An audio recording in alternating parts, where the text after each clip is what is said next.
Okay, today we're going to get the player to spawn correctly. And to start, I'm going to make a few changes. I'm going to run this Linux command here so I can watch the output from Visual Studio Code. I'm going to go into the file logger and add a Unity engine.debug.log. And I'm going to log the content so I can see it in the Unity editor. Now when we run the game, also I changed the chunk here that I'm logging for, so it's within range of the player. Okay, good.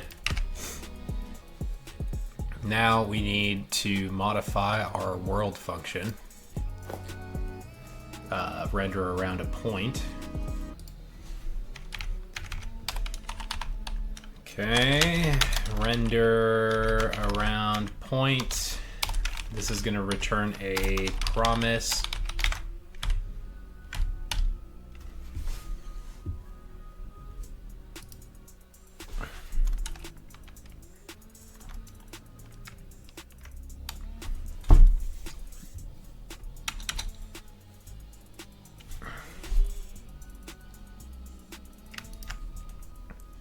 Actually, let's do render around point. How do I want to do this?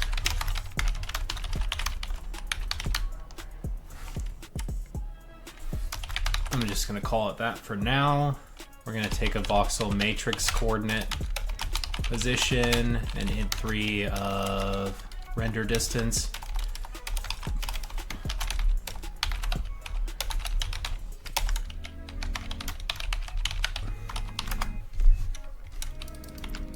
We'll copy this chunk of code, and then we're going to want an action, then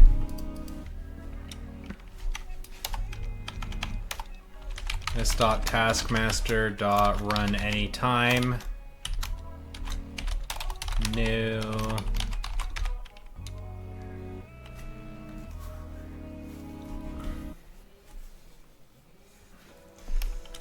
We'll give it the then here, and we'll steal the error handler for down here.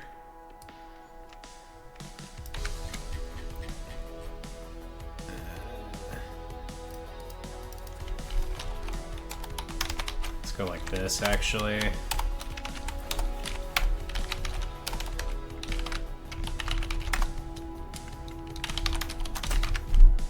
Okay, put this guy in here.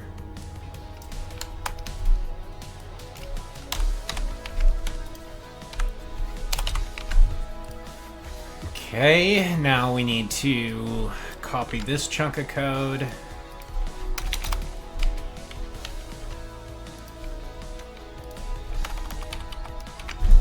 So we'll get all of these check positions.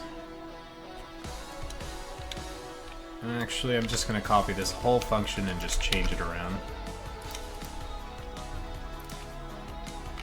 Alright, and then I want a private, or a dictionary, int3 chunk, weight chunks is new. And I'm going to do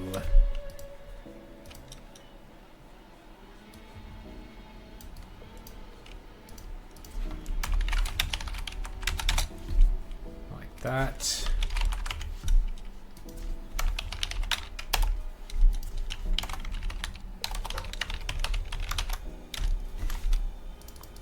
Take these two guys.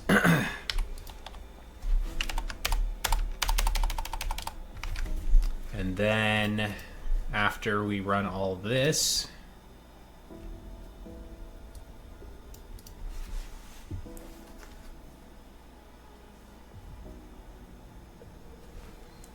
yeah, okay, this is fine. We can do it here while weight chunks dot length counts greater than 0, or weight chunks dot any status We'll expose that.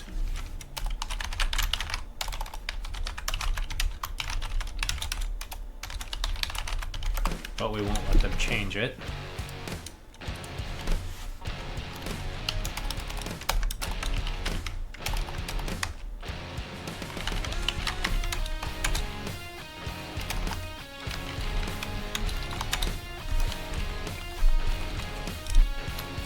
And we're gonna want chuck status dot drawn.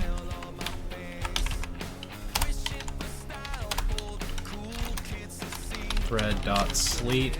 We'll make it wait 50 milliseconds. And then while we're in here, int time count is 0. We'll do time count plus plus.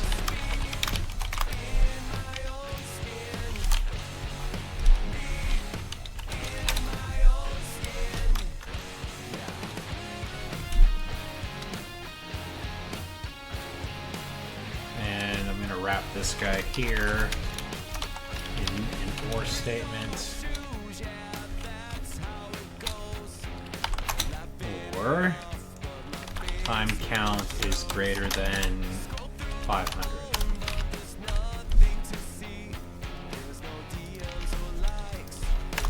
If time count is greater than 500, .log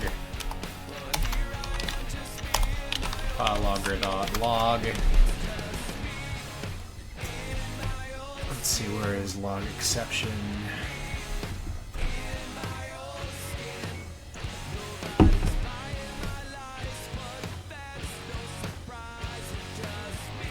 Just gonna copy this.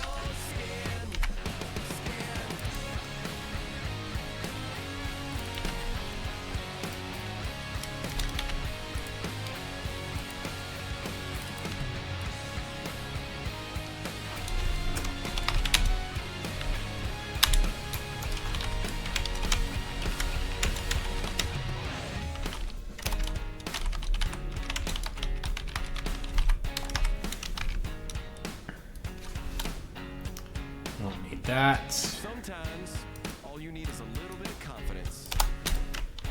Sometimes just a little bit of self-respect. Okay.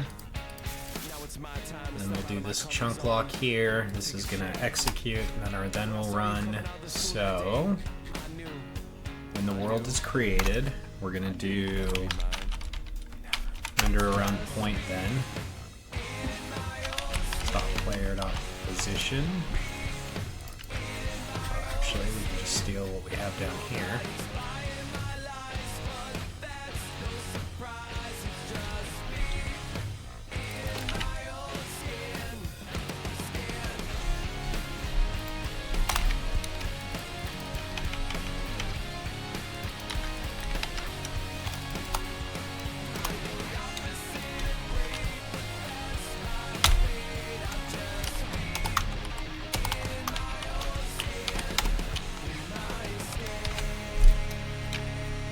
And we'll go ahead and on this exception, we'll run that as well.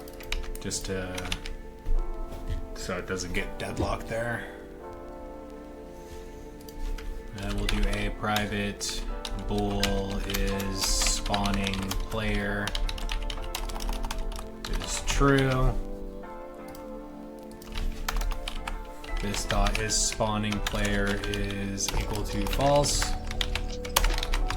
File logger.log spawning player, all chunks rendered, and I'll just put this in world.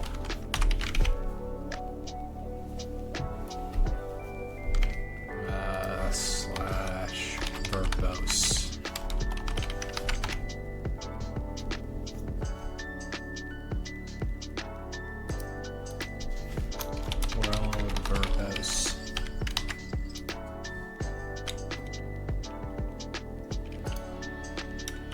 Okay, that didn't work.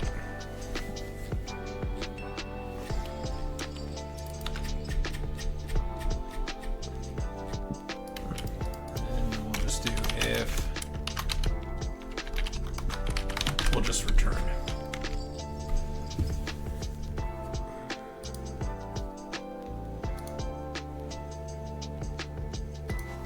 All chunks rendered my ass.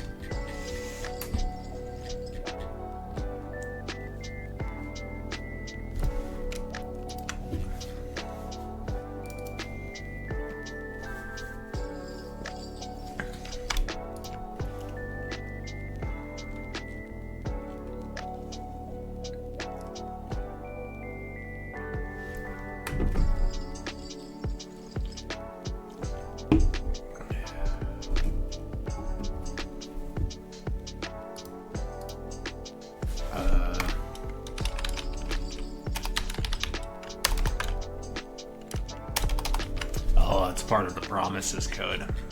Right.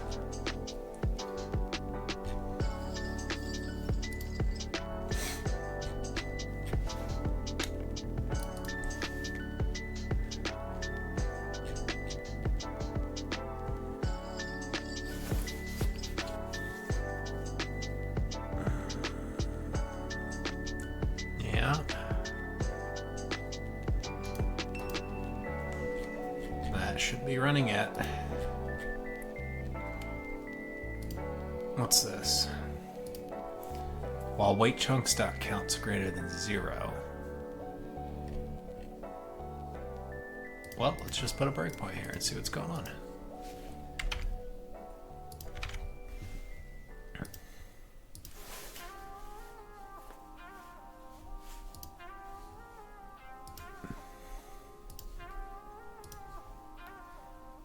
We have no weight chunks, huh?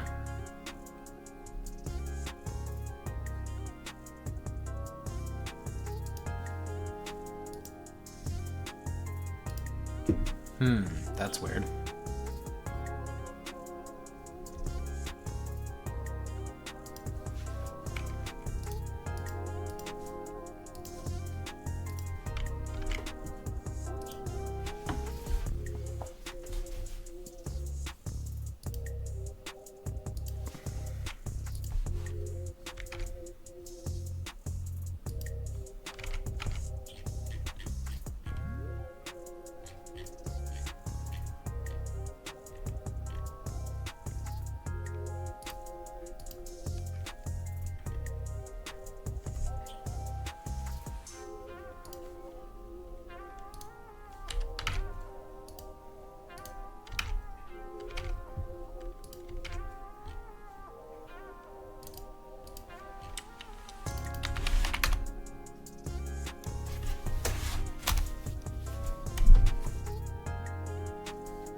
That's weird.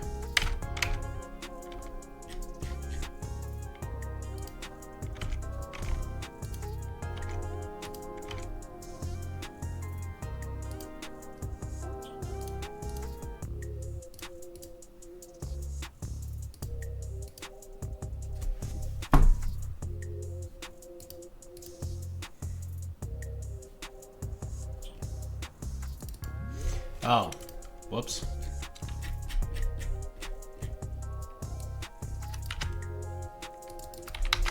Need to do the check positions.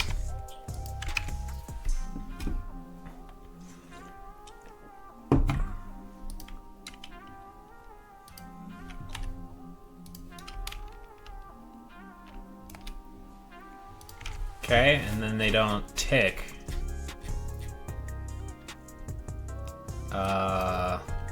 Right. We'll just cap it there.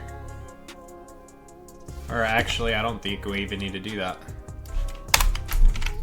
It's going to be rendering around that point, so.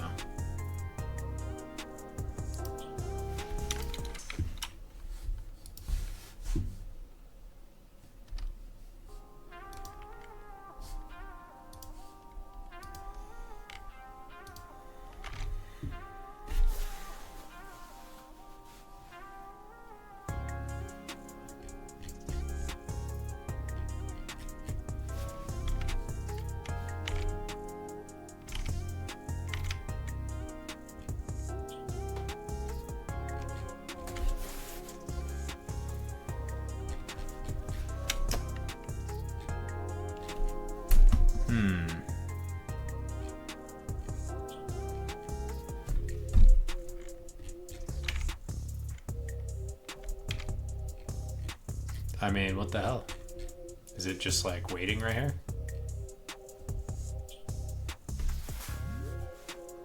Yeah, it is. Okay.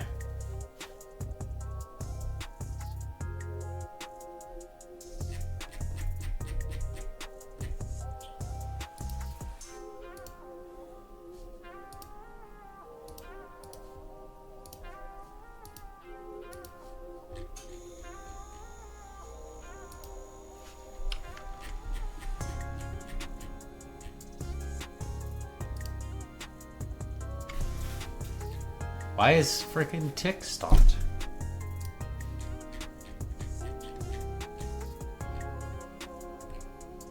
It's on the same thread.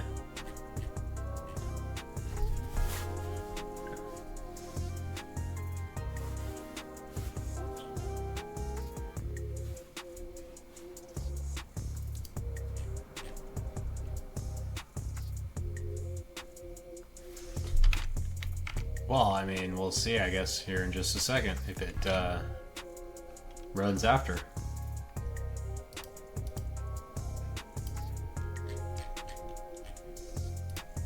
Let's see, is it still waiting?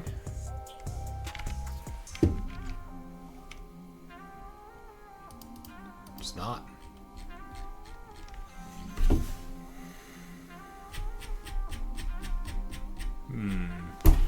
I think something's going on here. Let's just get this to recompile.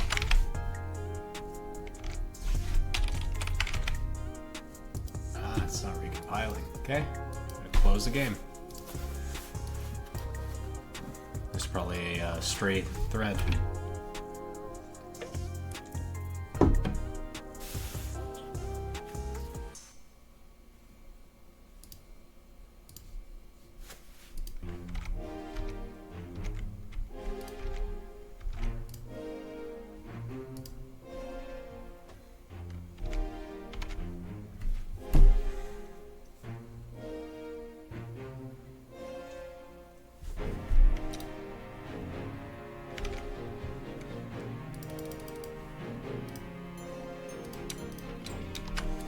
Okay, well, let's see here.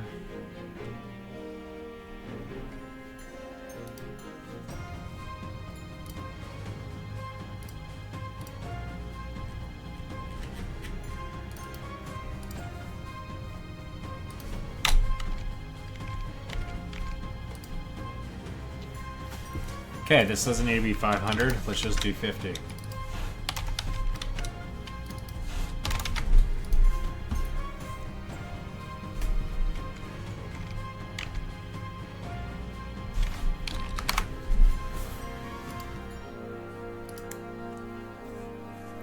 Now, so why wasn't it ticking now? That's kind of strange.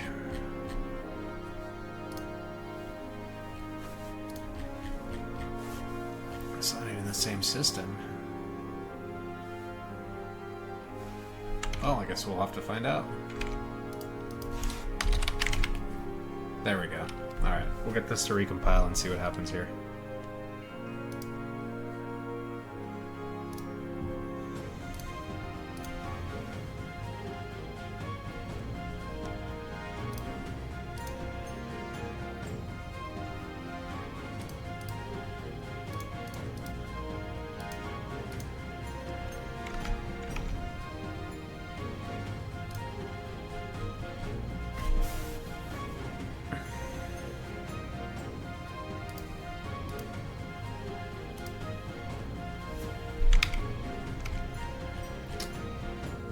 Oh yeah, it's just stuck rendering around point, yeah.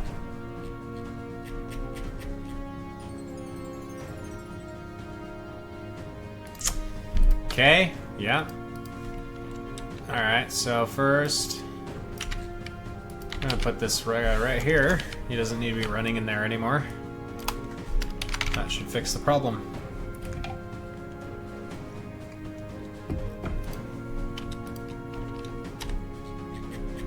Holy shit, that was really fast.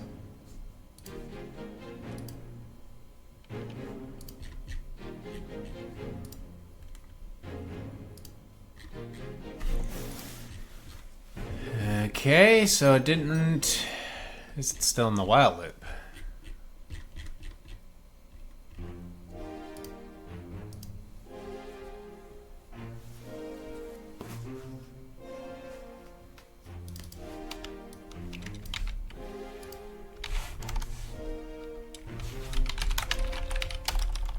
Yeah, let's see what's going on in there.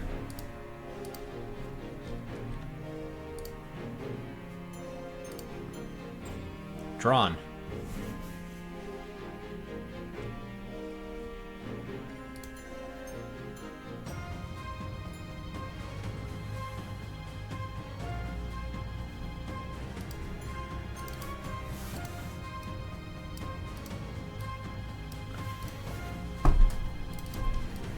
This is wrong.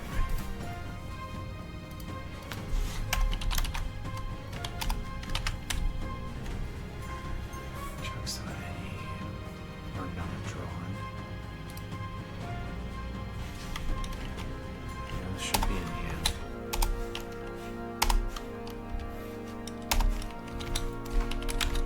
end. And time count less than 100.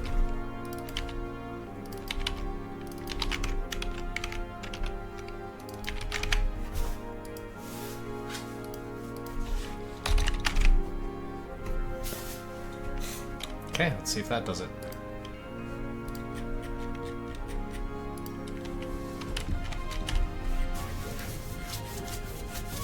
Come on, there's no way.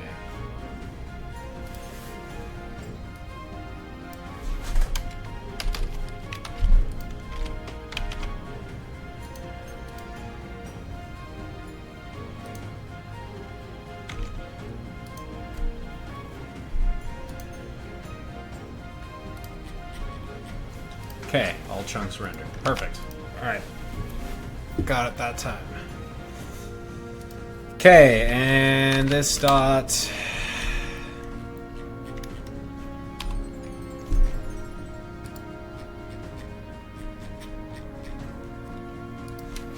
This dot spawn player.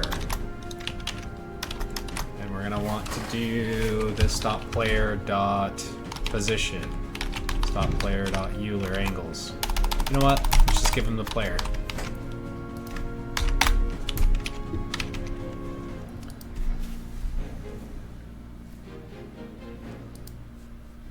Okay, we're gonna go into the project, into the resources, put the player in there, delete him from the scene.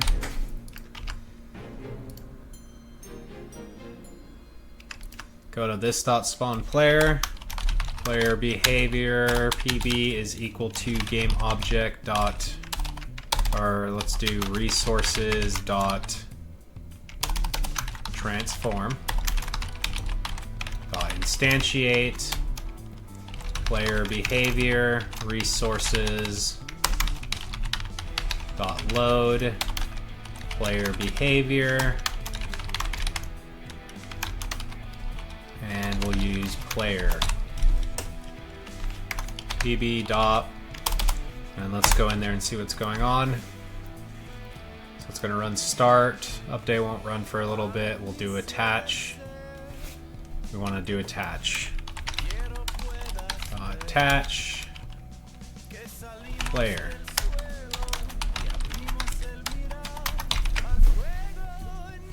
Okay, and that should spawn the player in once the chunks are loaded.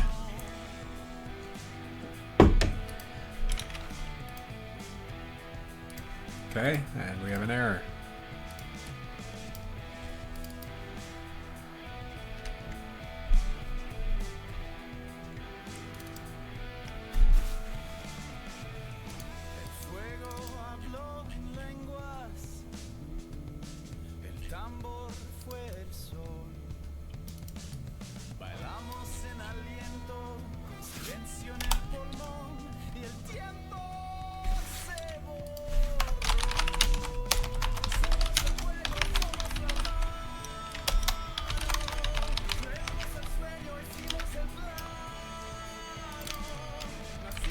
Okay, put the main player in the dependency injection so it gets dumped in there. Nothing should need player behavior.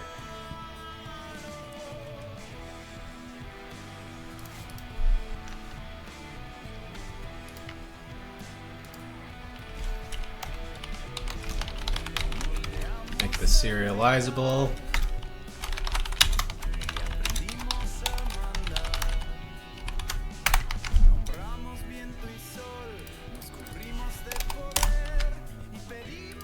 Okay, and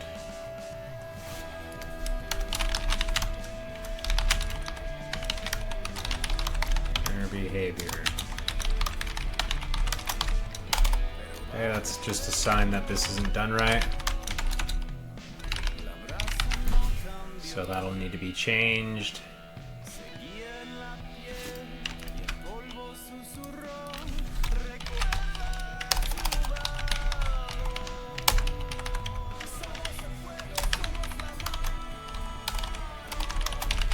Okay, put that guy in there. Now we should be able to go to Unity and add the player and set its position. Name player. Put them at 0, 0, 0 and see what happens.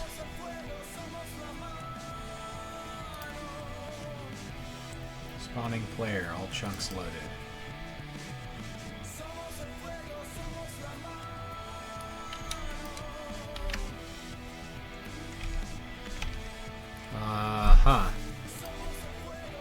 Well, first off, this needs to run on the main thread, so...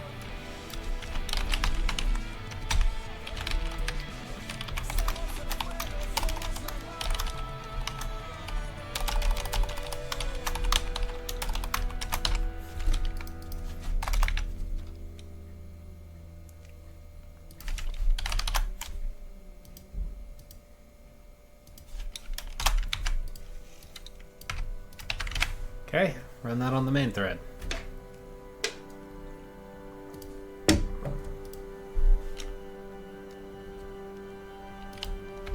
Okay, and that's where the player decided to spawn, so we should probably have some code to fix that later. But for now, we're just going to find a good spot. And I like this one.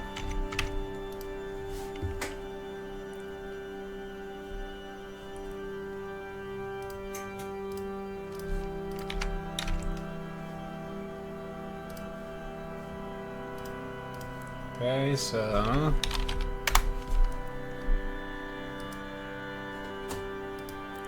gonna set this guy to 1493 negative 28.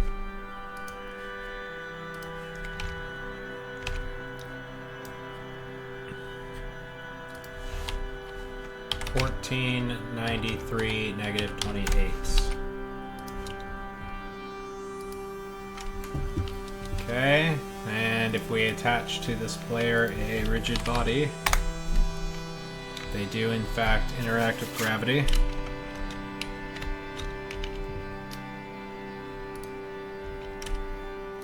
So we'll go into player, add a rigid body. We are going to lock the rotational constraints, so it can't rotate.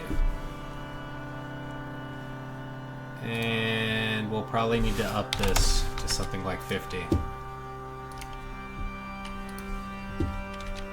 Okay, too fast, too fast. 15.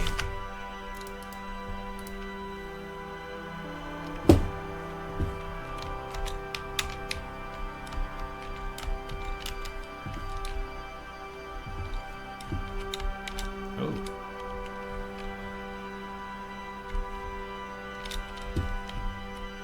Yeah, there needs to be some code there for raycasting and jump code, so we'll get around to that.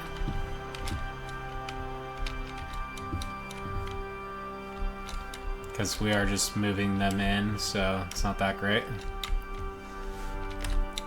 But this is actually starting to look pretty good. We can do all sorts of stuff now.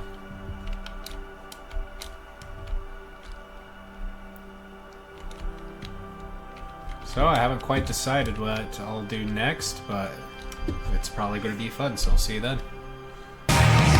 We're going to do some noise generation modifications. So if we look back in here, we basically got grass wrapping everything, and then a layer of dirt and a layer of stone. So what we're gonna do is patch up this grass. We shouldn't have grass here where it's being obscured and on the sides as well. So we're gonna do if val.voxel is equal to voxel registry.grass, we're gonna do a secondary check. If this dot get voxel, and we'll use true x, true y position plus 1, and the true z position is equal to voxel registry.error, then we will return val.voxel, which in this case will be equal to grass. Else, we are going to return voxel registry.dirt.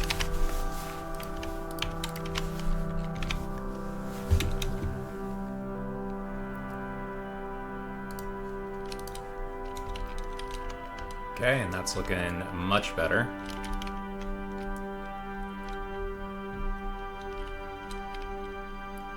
Okay, now let's go into our noise generator. And we have a random in here. Yes, we do.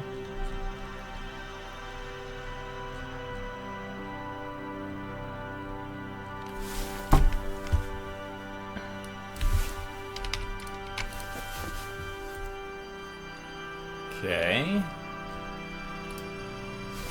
Let's go down here. If this here, -1, is grass, then this dot settings dot random dot next between 0 and 50 is going to be equal to 7. So we're just going to do a 1 in 7 chance, or 1 in 50 chance.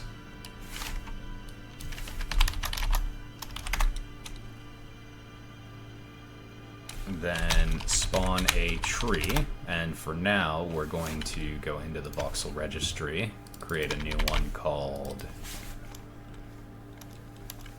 tree. Go get our RGB color picker.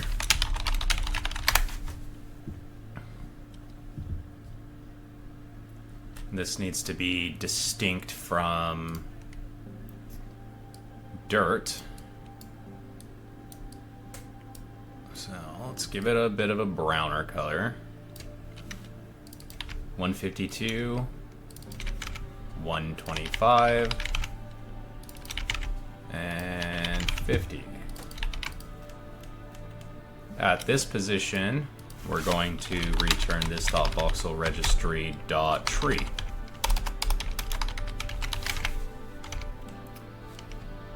And let's make sure that this has the correct name.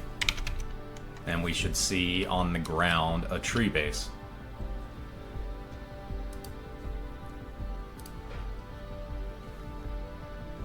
Ooh, crash.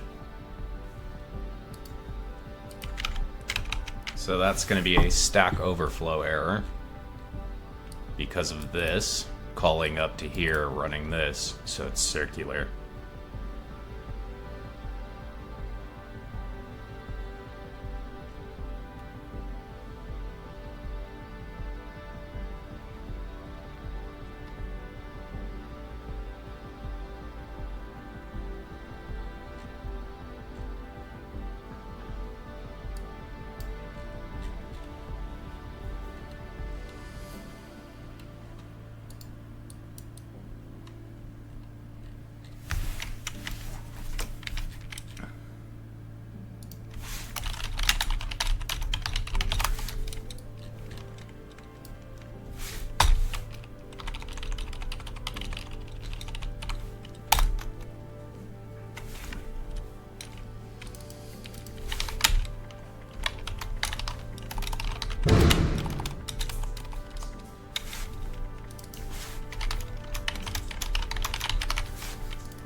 Okay, that should patch that for now. Adding that in a second phase. This is all going to need to be recoded. This is not going to work for the long term.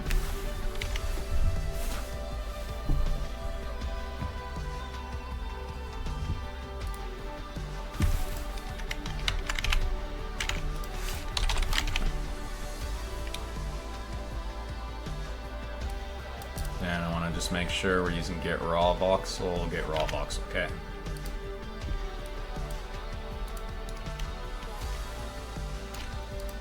Okay, those are just the trees. Turn raw voxel.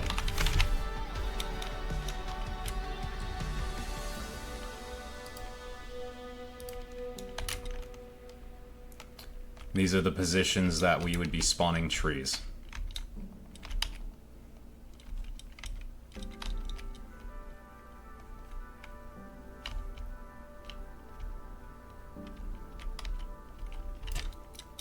Okay, and to get this, let's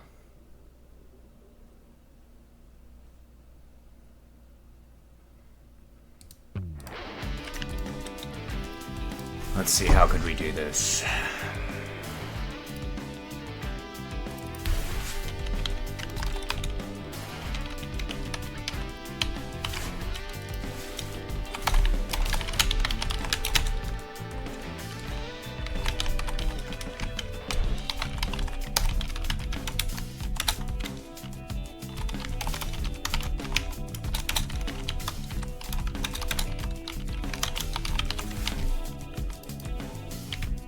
We'll use this random instead.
Okay. This will always spawn them in the same area.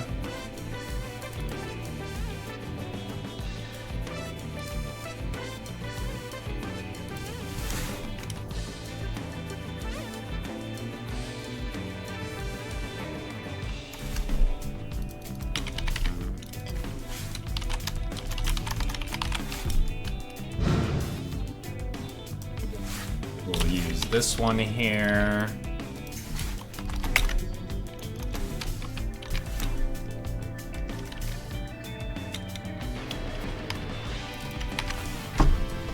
Well, we start from the bottom and work our way up. So technically by this point in time, we actually already have a chunk data, so...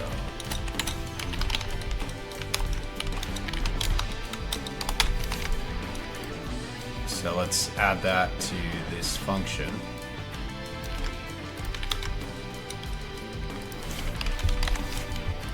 Which is gonna break our chunk function.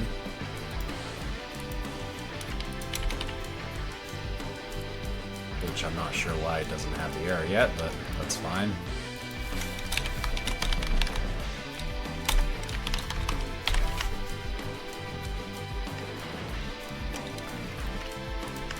And this needs to be a 3-dimensional voxel array.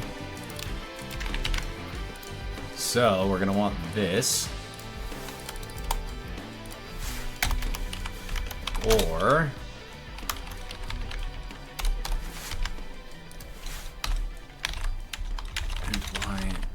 Z.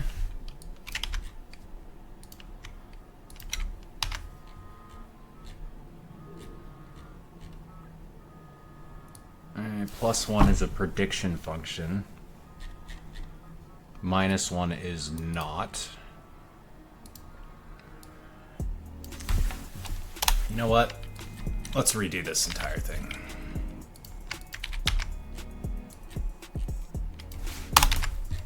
We don't need to recursively call this for the negative position. We do when we need to predict what's above it, though. So...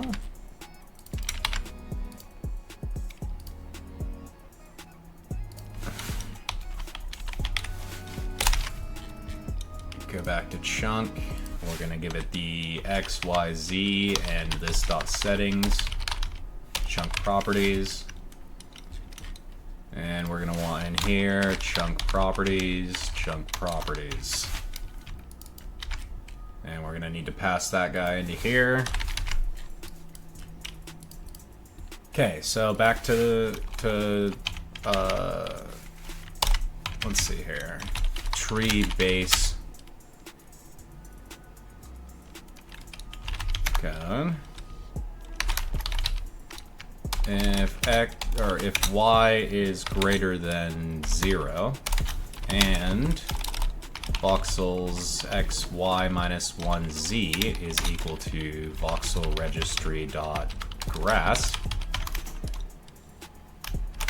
var tree random is equal to new system dot random. This dot generator settings dot seed plus, we need an algorithm here, plus true Y position plus true Z position. We'll just append them, it doesn't really matter, I guess. If tree random dot next 0 and 50 is 7, okay. So, after some consideration for a couple days, I decided I want to do this completely differently. Instead of building the tree here, I want to create something called a spawn box, which will allow me to, after the chunks have been loaded, change them and generate structures within them. So the first thing we need to do to create something like that is to create a new voxel, which will need to contain some metadata. So I'm going to go into chunks, and we're going to look here at, we have a voxel array, but what we really need is some sort of voxel and metadata pair. So,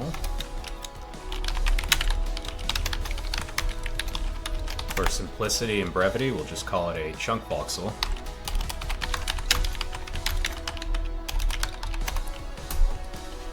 And while we're in here, let's create a metadata class. And we'll give this a dictionary of a string object. We'll be responsible for serializing this into a file later. And metadata, we'll just leave this one empty.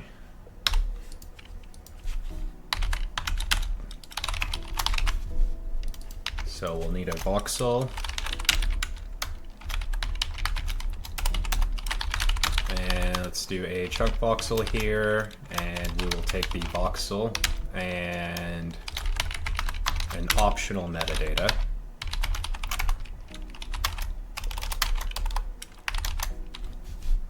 What do you got here? Nullable. Okay, fine.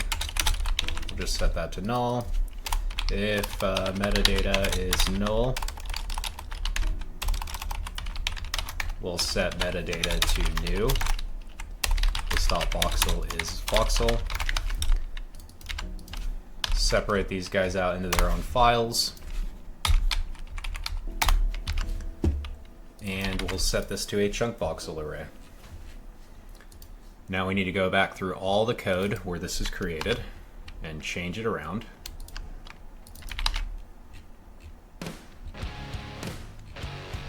Okay. This is fine. We'll need to fix all this.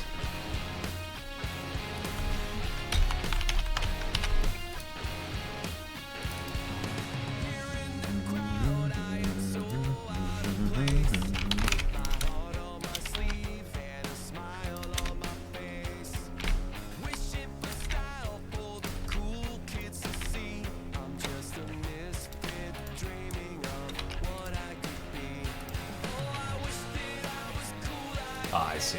No.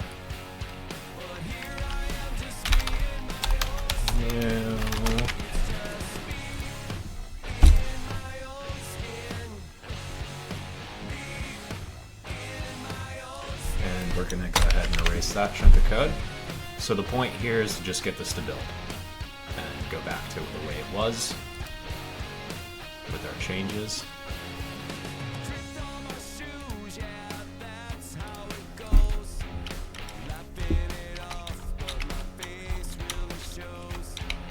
Okay, so this is pretty good.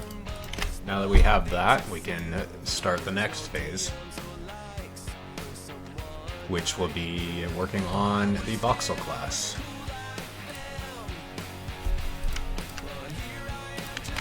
So we're going to need to override these functions here.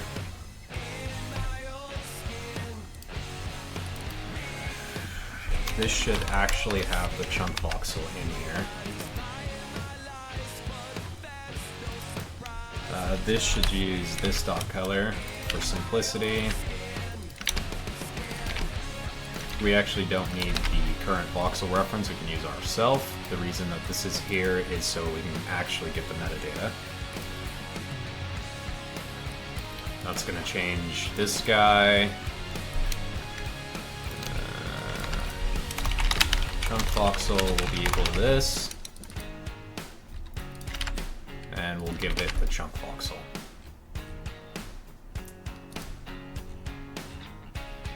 Okay, all this is good. We'll make this a virtual function so it can be overwritten later. And we'll start.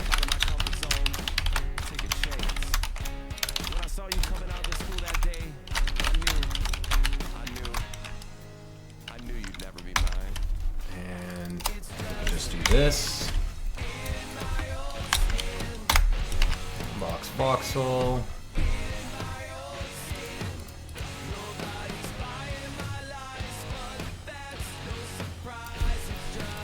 Then we'll need to get to the register.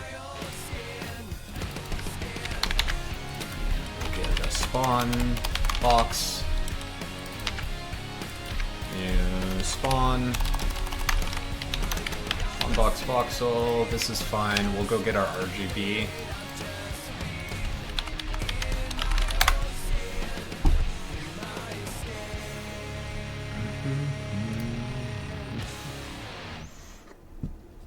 And we're gonna pick the ugliest color ever. The standard unloaded texture color. I believe it's 2550255, so...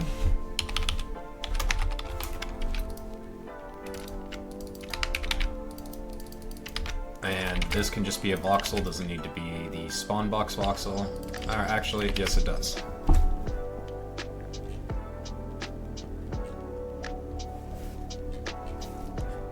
Okay.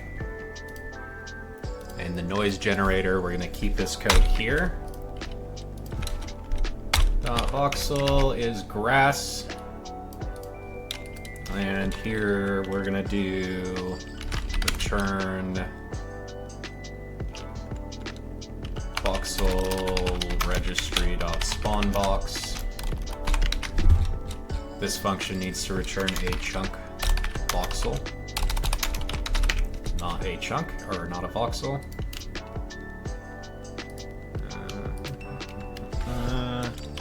What's this here? Ah, yeah, we don't need that anymore. Or yes, we do. We need to predict what will be above it to determine if it should be grass. We could also have grass from above decay down, but this is fine. We'll just do this voxel.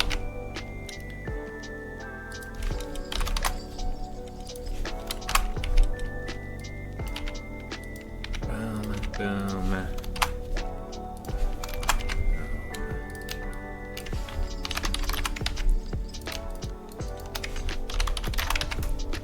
Okay, so that's going to add a little bit more to our memory usage. We don't need this anymore.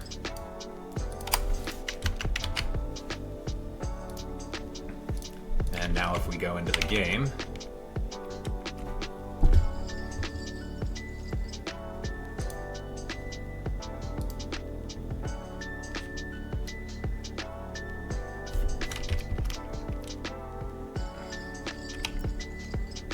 That is a fascinating pattern.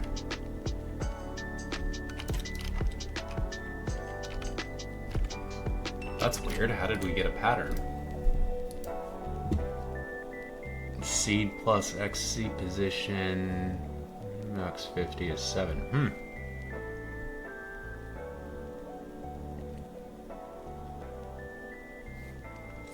If this is going to return air. That's weird.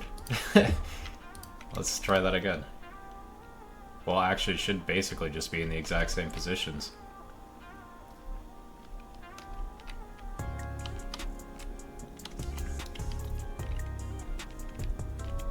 Yeah, there's definitely a pattern.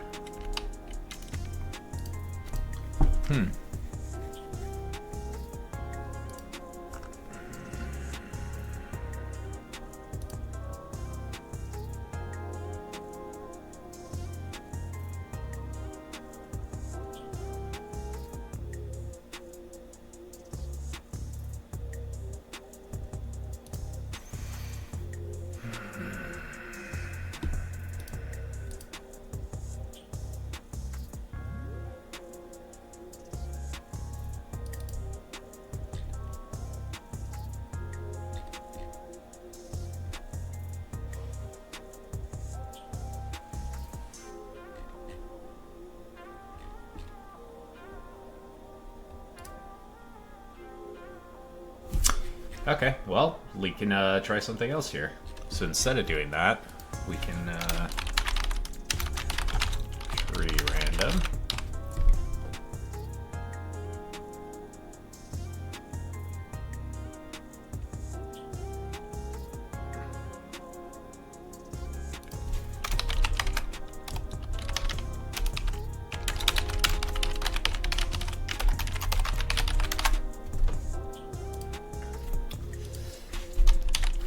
Dot noise generator settings dot seed plus some random number. See random seed.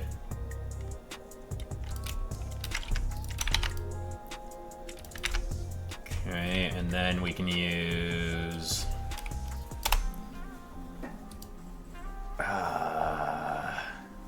really should get one per chunk, but this is fine.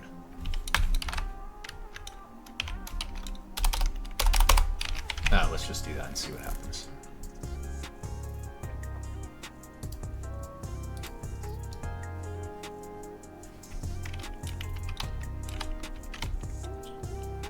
Okay, that's closer. It's not going to be the same every time, though.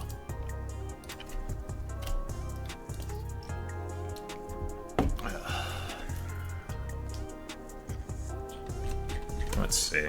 Let's test that. I'm just going to point right here. Should be right about here.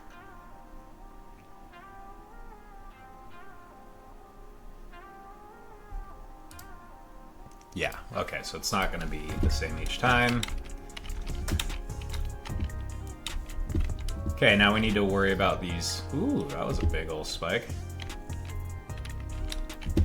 Now we need to convert these into actual trees. So to do that,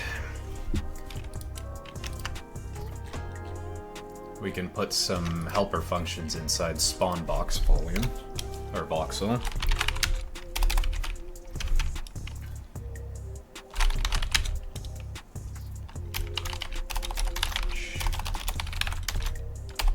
Chunk voxel spawn tree, we'll just call it that. New chunk voxel this.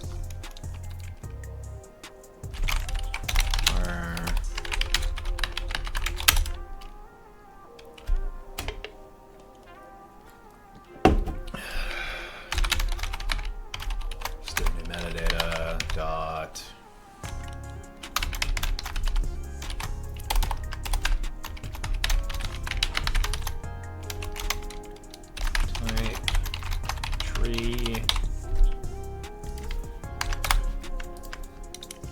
I don't want any hassle with metadata, so we're just gonna do it like this.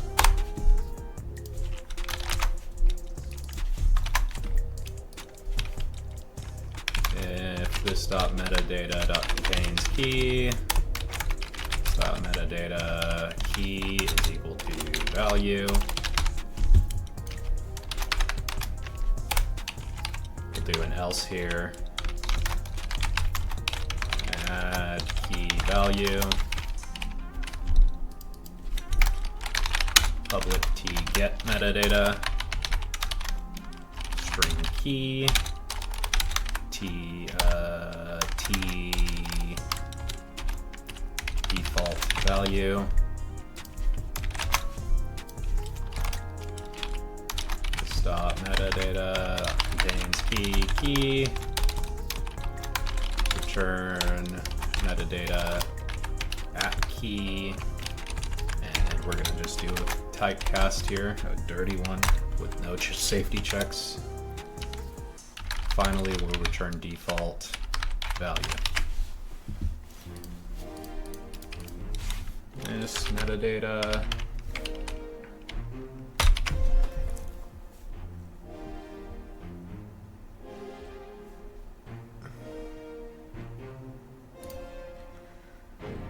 Okay, now we're in world.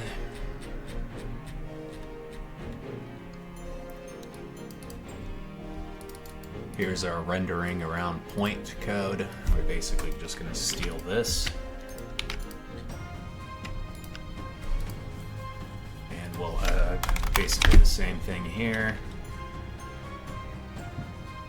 Tick count 0 or tick count 10 is 3.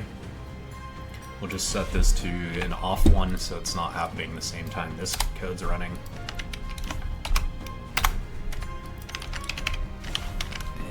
And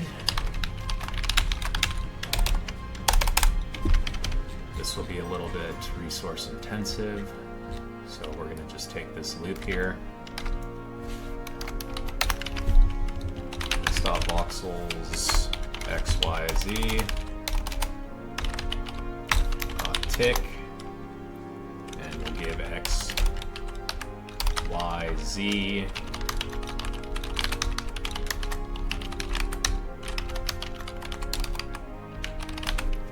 we'll run the same code here to get our absolute positions.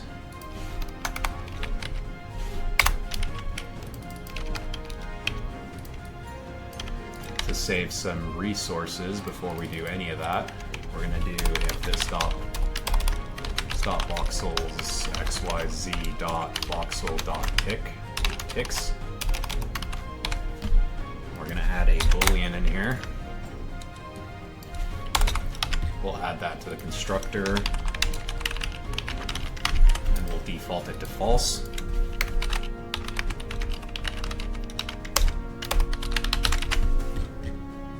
And we will set spawn box to ticks to true.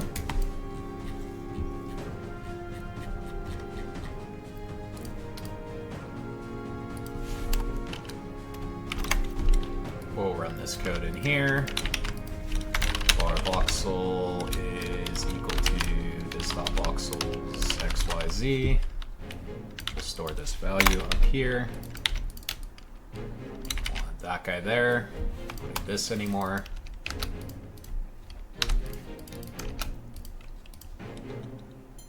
XYZ, true X position, Y position, Z position, basically everything that's going to need up here, except the metadata, and base mask value.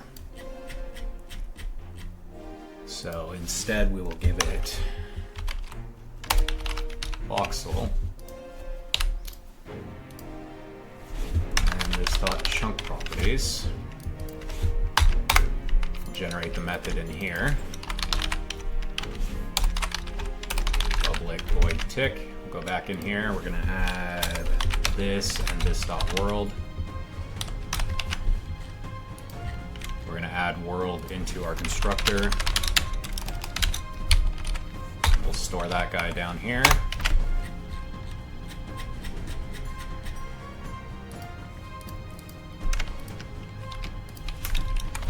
Chunk, chunk, world. And we will make this a virtual void. We can actually leave this unimplemented with the exception there.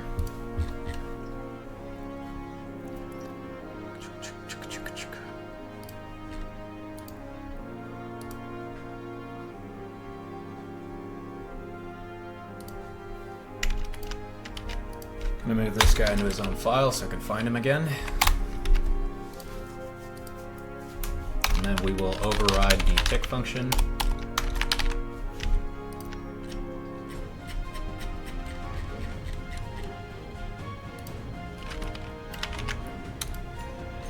We're gonna put that function in here.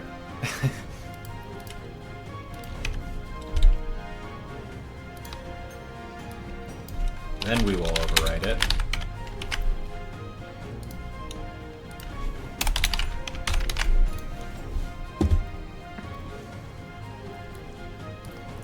Okay, and then we're just gonna simply write some dirty code for now until we get something better. So we will do a entry equals chunk voxel. Okay, just voxel. Voxel dot metadata. Get metadata, and we want a string back. The key will be type, and the default value will be none. Switch on entry, case default, return,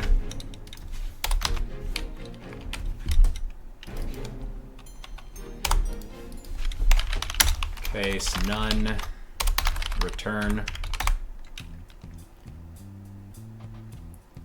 case tree, spawn tree.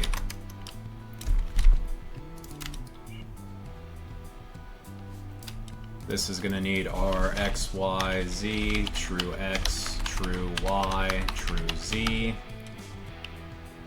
the chunk, the world, and chunk properties. We'll need a return here.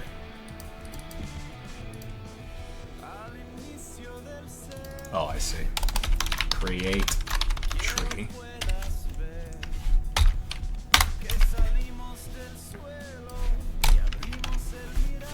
Okay, this is where things get a little bit more complicated, but they don't have to if we add a restriction that we can't modify outside the chunk yet.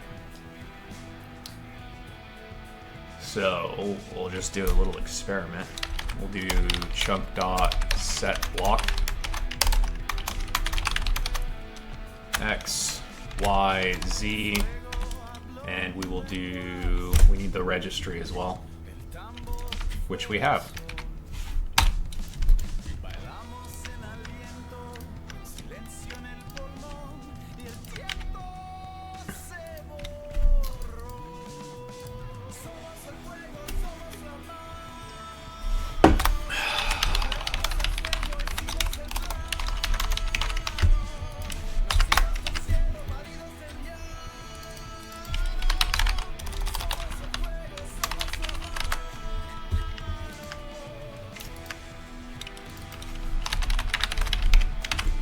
Okay, make that protected so we can access it in the child.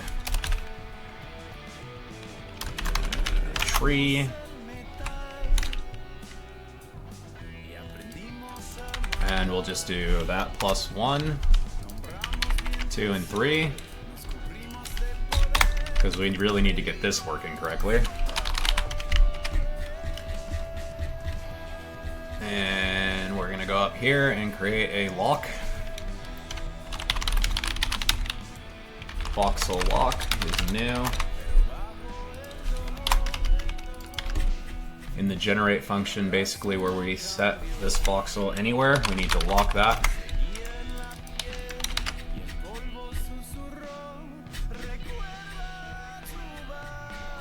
go down here, lock, voxel lock. Voxel's XYZ is equal to voxel this, and this needs to be a chunk voxel.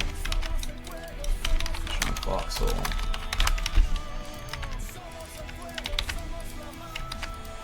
Then we need to set this to modified.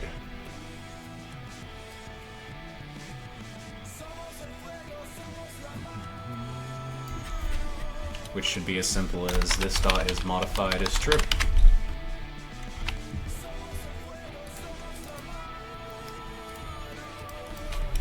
Now, we can put whatever metadata in here we wish to later.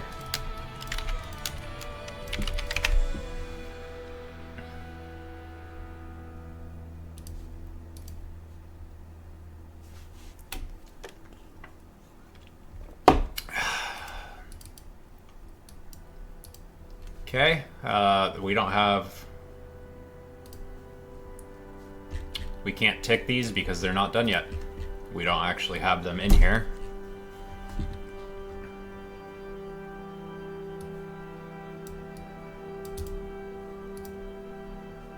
So we can restrict this to only when it's been drawn.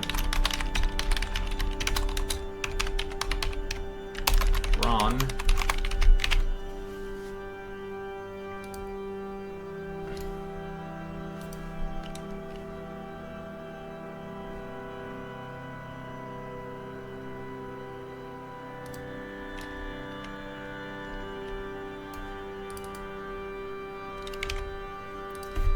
We can go back in here and look at our log. Line 251. Chunk, chunk, chunk. 251.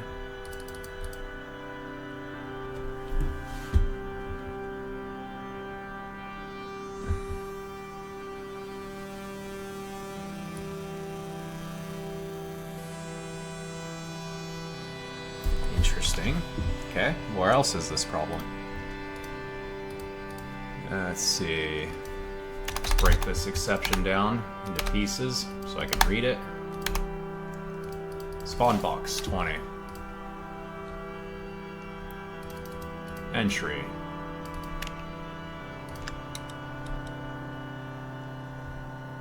Ah!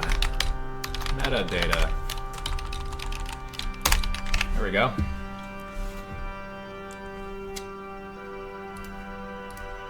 Curse my spelling.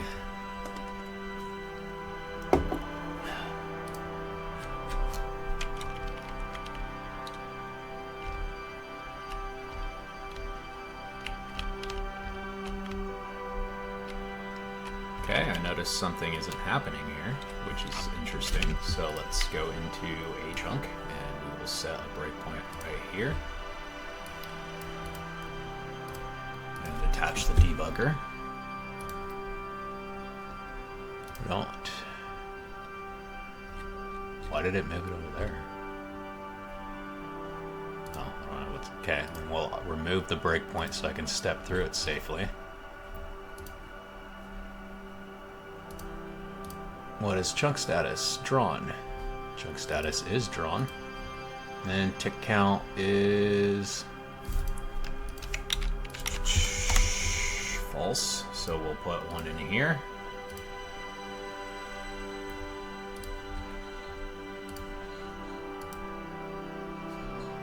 Alright, now let's see what's going on here.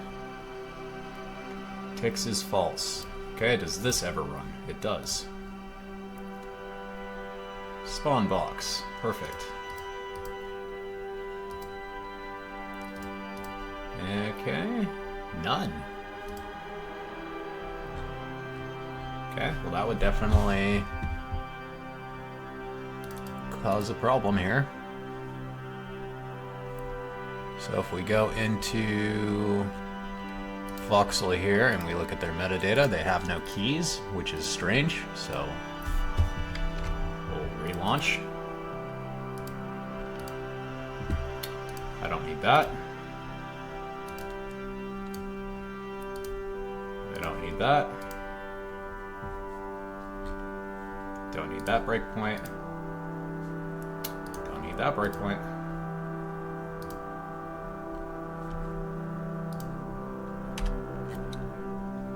Ah! Yes, I see the problem. We need to be doing this. Dot spawn tree. And we need to give it a number, which will just be 1. Make sure this compiles. We just basically created an empty spawn box which did nothing but tick. So theoretically, if we had that issue, we should probably have it. No, we don't want it to auto do anything. It's indicative of a bug.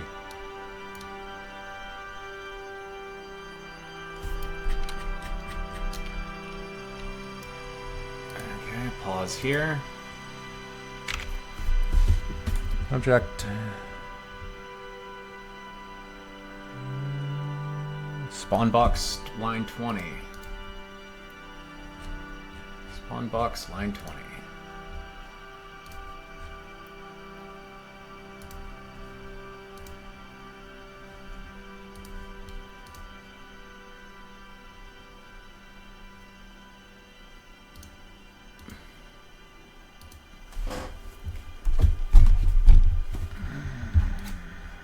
Okay. Not really sure what's going on there, but we'll just go ahead and run it from here and see what's happening.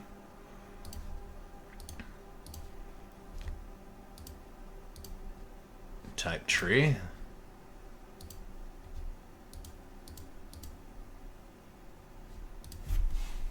Man.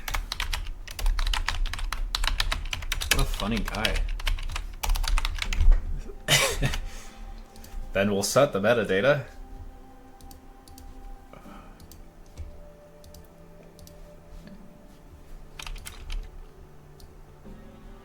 Had a breakpoint attached? Oh, there we go. Okay, some more errors. World, huh? Chunk. Spawn box, line 20 again. You know what I think happened? I don't think it recompiled.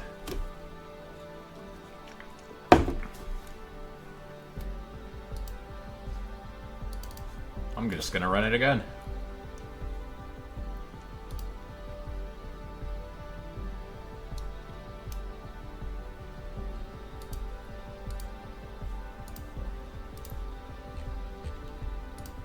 Okay, I'm gonna attach the breakpoint again, and we'll see what's happening this time. Once we get this ironed out, it's gonna be great.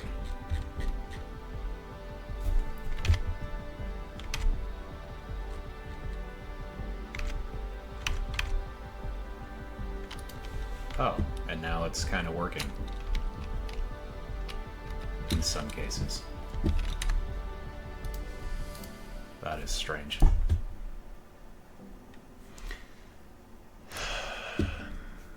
Spawn box 40, huh?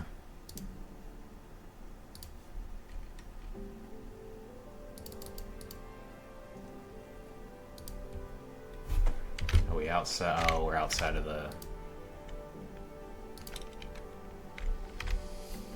Oh, shit, I did it. Damn it, I locked my cursor. Let's see, how can I get out of here? Pause.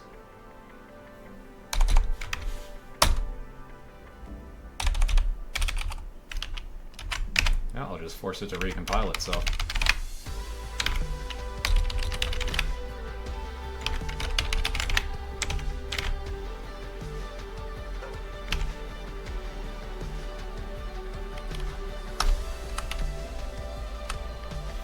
Okay, so I'll undo that. What is the error? Outside of the array? Yeah. But still, there shouldn't be any. We still shouldn't have any in here.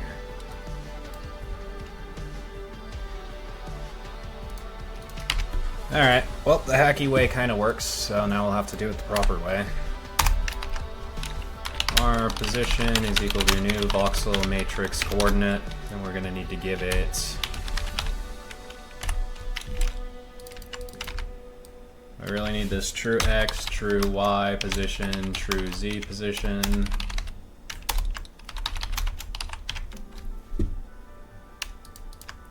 Let's see, chunk position is calculated here.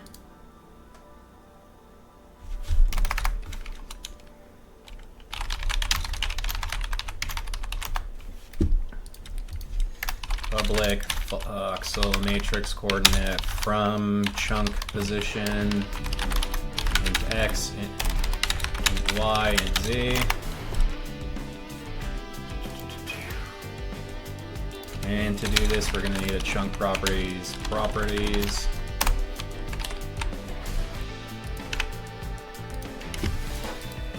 Okay, now we're going to need to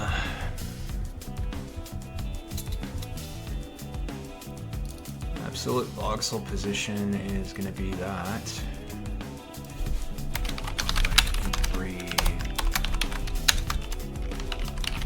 voxel position.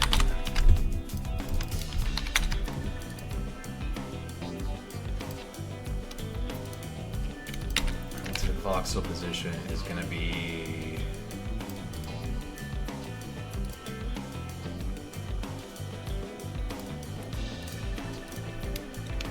this should be equivalent to the absolute position here. Subtracting the chunk's position multiplied by the length.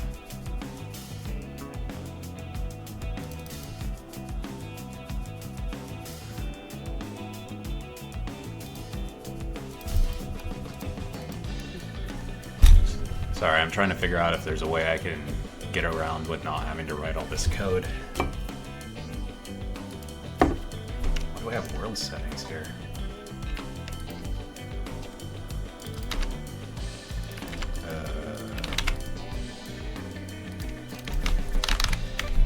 This is wrong.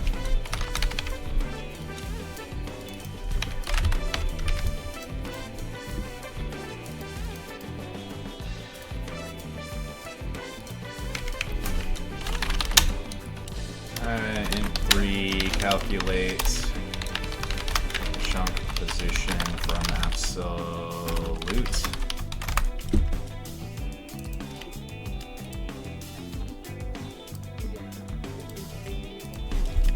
Int3, I don't want unities, mathematics. 3 absolute.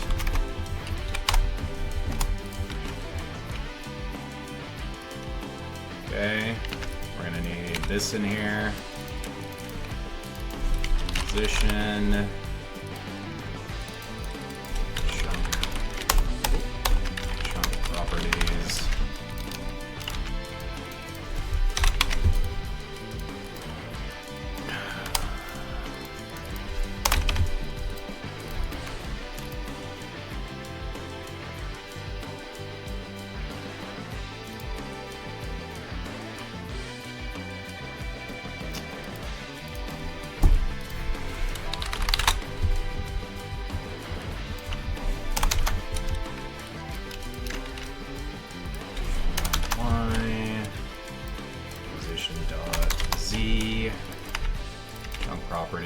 Chunk properties, and then now we need to cast these all as floats because I need them to actually round correctly.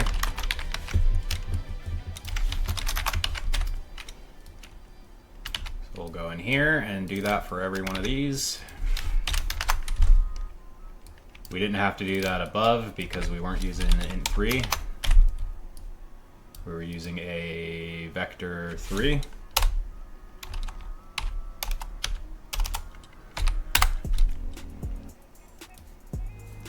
And then we'll need to do the same here. So there's length, height, and width.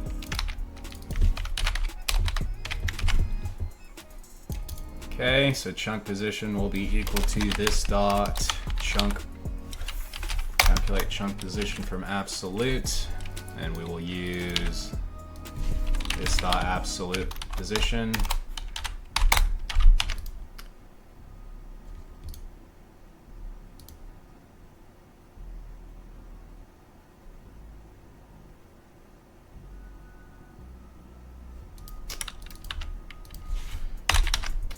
use the chunk properties. Relative voxel position will be equal to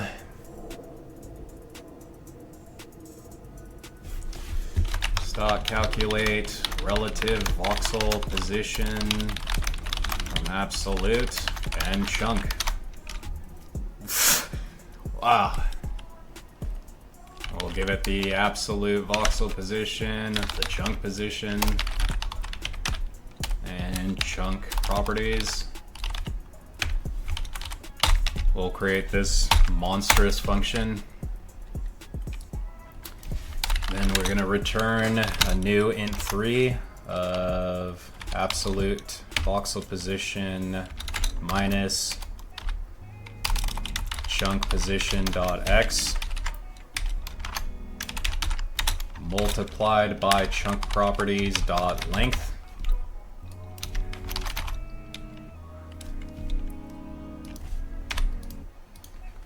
And I'm just going to go ahead and put these on their own lines. Y and Z. This is going to be height. And this will be width. I need a closing guy there. Don't need that. Close the statement. Okay, so given a position here, a vector3 position, absolute position,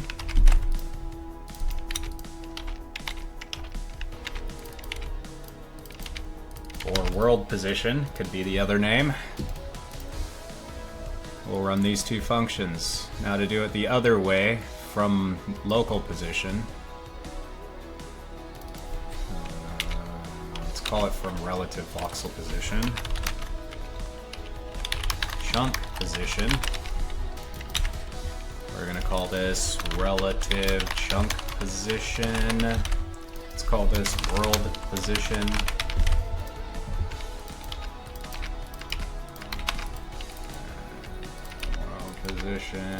World position, world and chunk.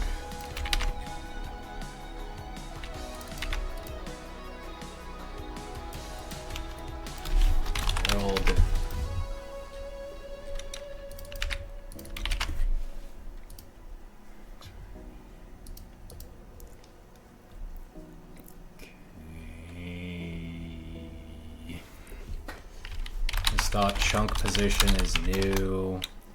Properties dot x, properties dot y, properties dot z.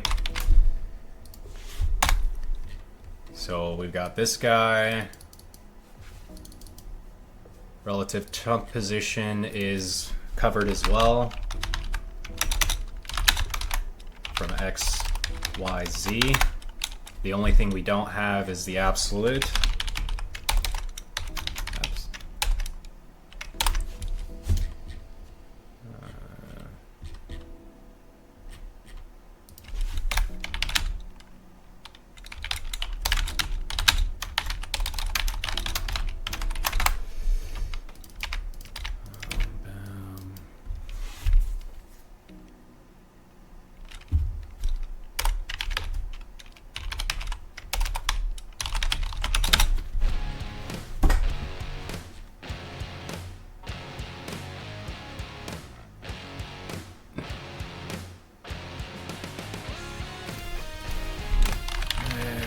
Okay, calculate world from relative dot chunk position, this dot relative chunk position. We're also going to need properties. Create this here. I don't think we'll need chunk properties once the math is computed, so we don't need to save that. Return new int3, and it's going to be chunk. It's going to be be like this: chunk position dot x multiplied by properties dot length plus relative chunk position dot x. Same with y and z. This will be height, width, height, y, z,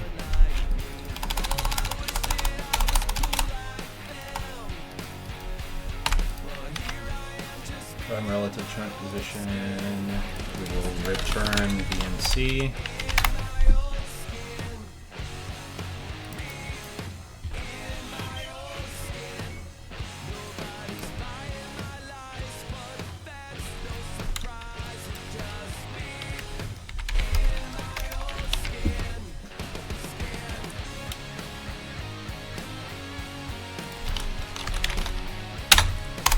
We're going to remove the constructor here.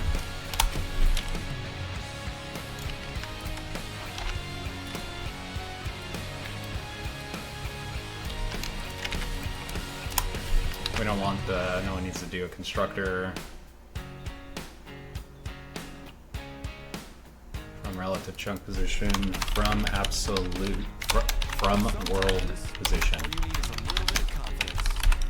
And we're just going to go like this. Bar VMC is equal to new voxel matrix coordinate. When I saw you coming out of school that day, I knew you'd never be mine. And we'll return VMC. Okay, so we shouldn't be able to make this from anywhere except these functions.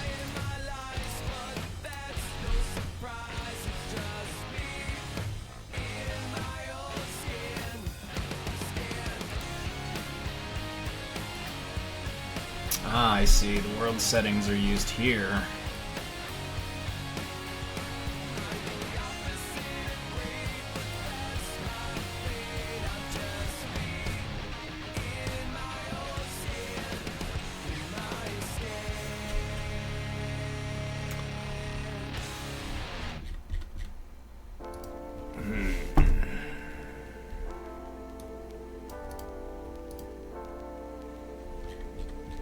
Really should take either of them.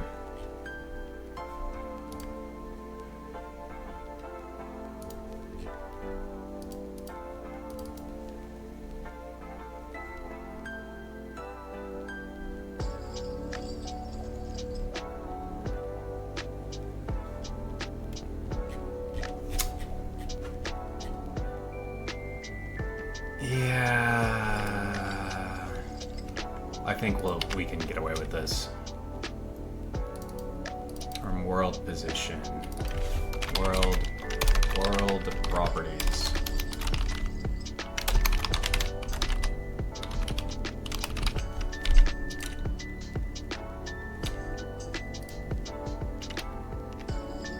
World settings.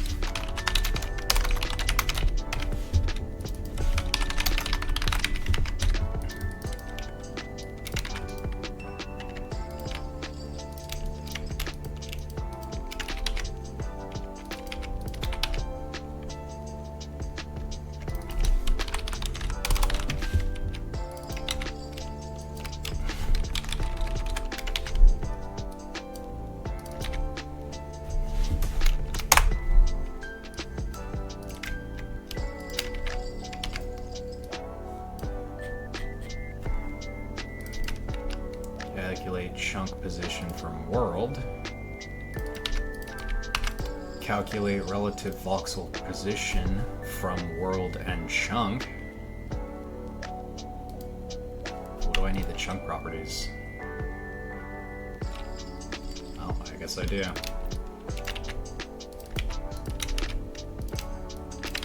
We'll go in here and change that. Well, when we're going this direction, we'll need to use the world settings.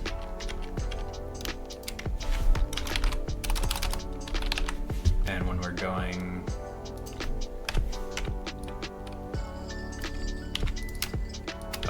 from the chunk down, we'll have to use the chunk properties.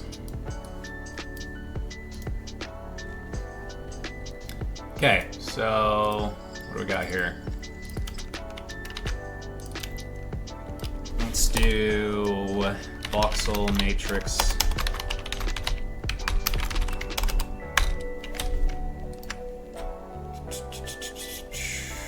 static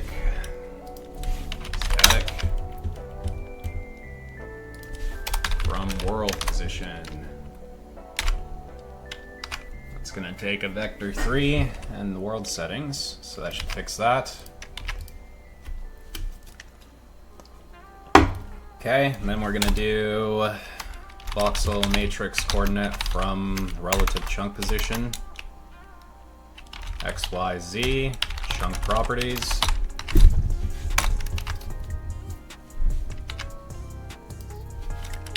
Chunk.setBlock XYZ to voxel registry dot wood dot tree new. So we'll just set ourselves to tree, and then let's just see what happens there.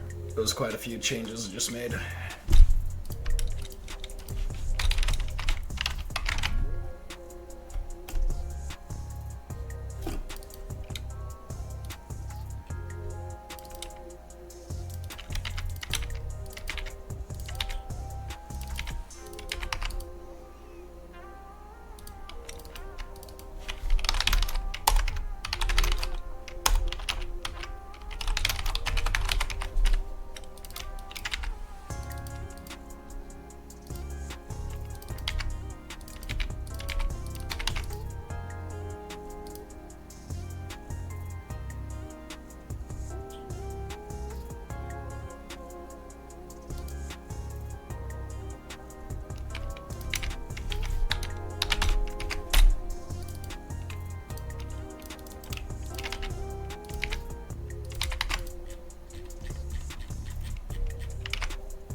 Okay.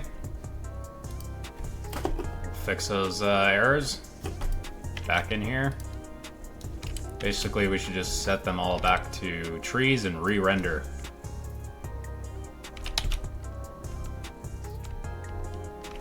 And it happened within some number of frames, so nothing too crazy.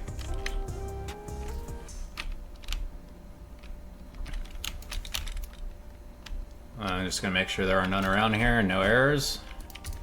Okay, now the complicated part.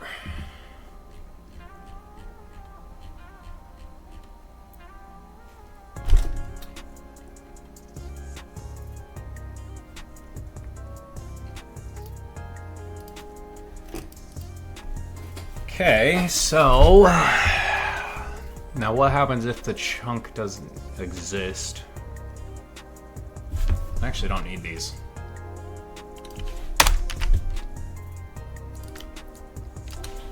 This should actually give us a matrix coordinate, but that's fine. Alright, anyway, let's just mess around with it. Let's dot world.setBlock position delta new int 3 0 1 0. So we're just gonna move it up there. Create a function in here called delta, which is just going to return a new voxel matrix position. And we're going to do return new voxel matrix coordinate. Click voxel matrix coordinate clone. New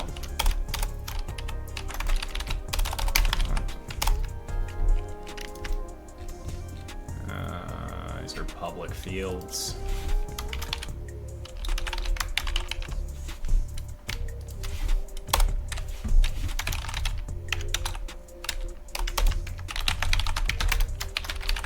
Start chunk position. Relative chunk position. We'll do this dot clone.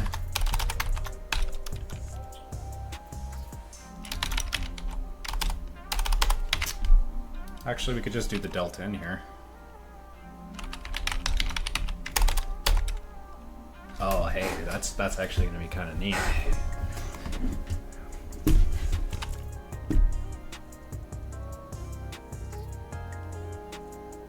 Wait, why am I doing it like this? I don't need to do it like this.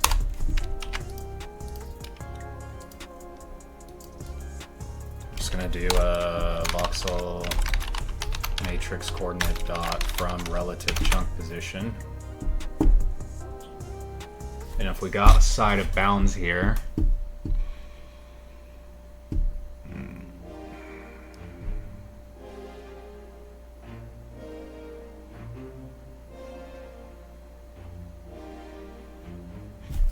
it actually implies that shit.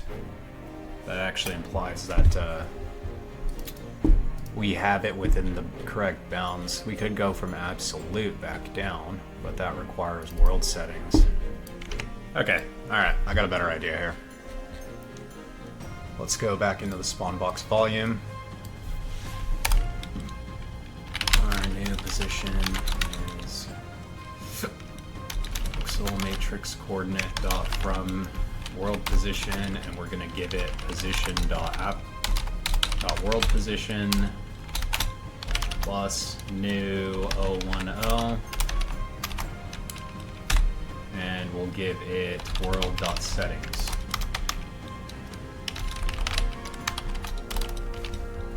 Like that. We're gonna go into this function and just duplicate it. That's gonna be an int3.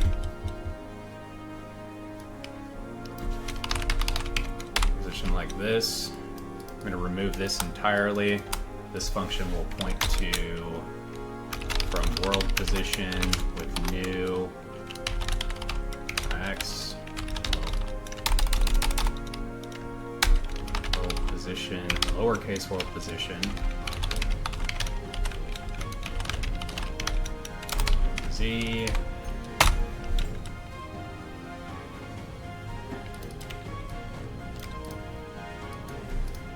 This to a new one. This will be our int3 declaration here. World settings. Just gonna make sure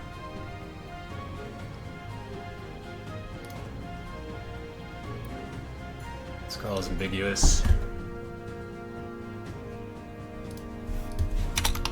3, it is ambiguous. I'm gonna create another constructor in here.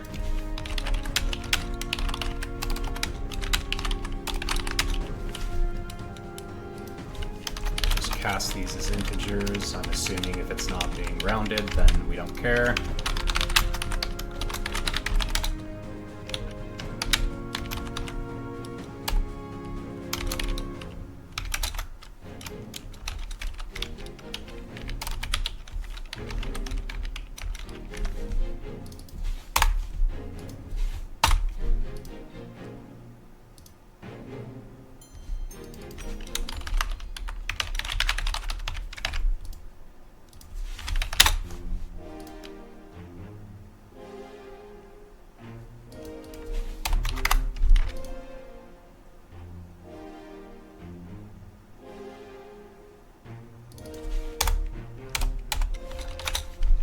I'm pretty sure it's called like that.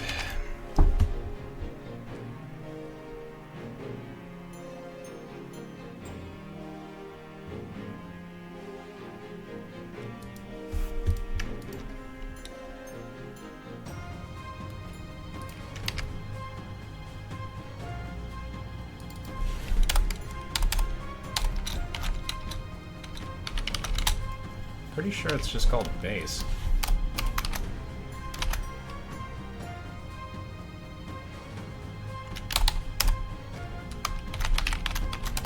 maybe it is this.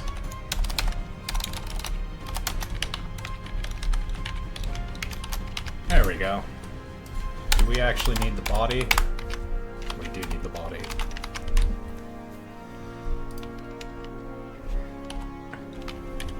Okay, from world position. And we need to override this.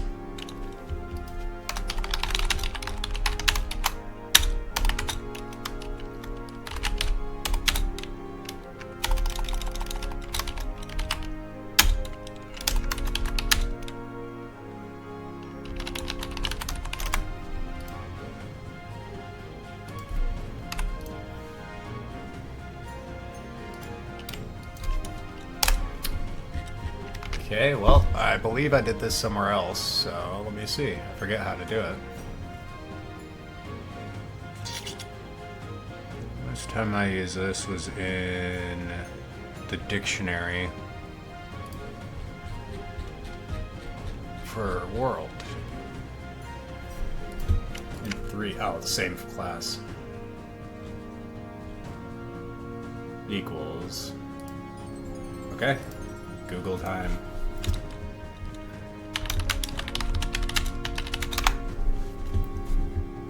Maybe it is just add.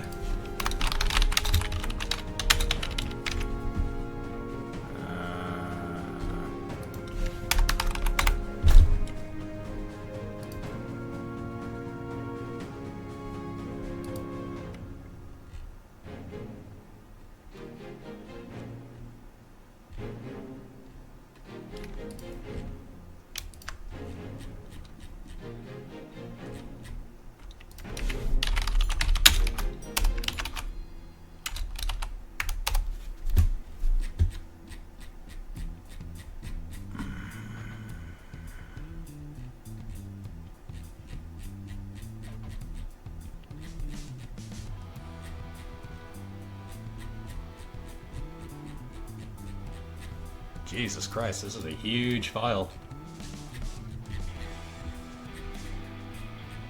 Is this not the one I should have used this on?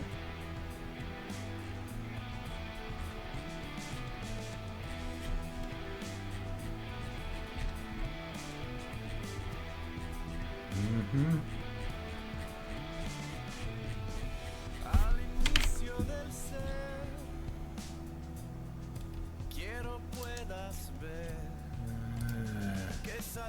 Override operator, that's what I'm looking for.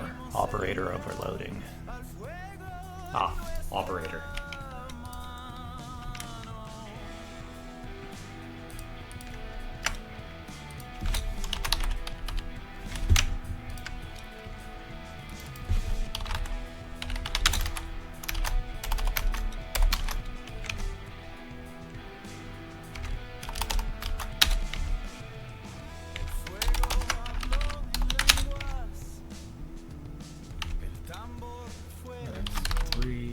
Operator plus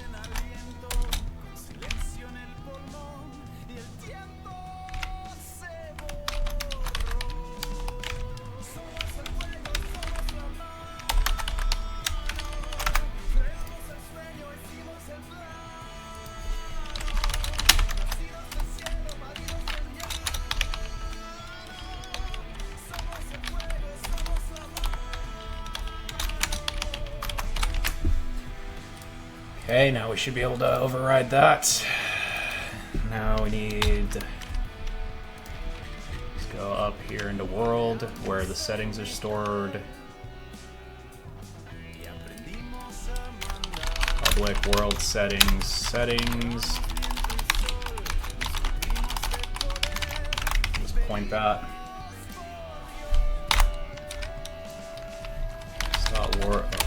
World.set block new position.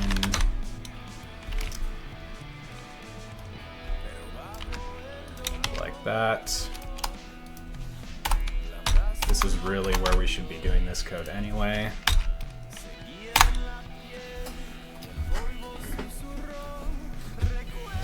But first we should do world.check position. New position.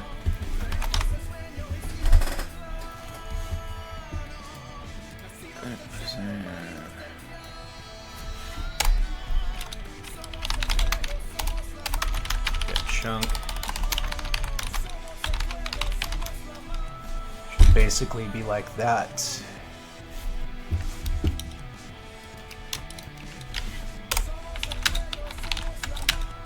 Alright, let's just write this properly.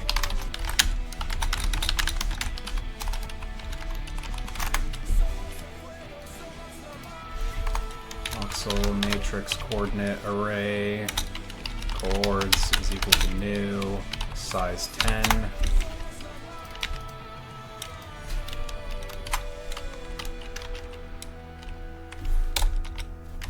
I'll just use H.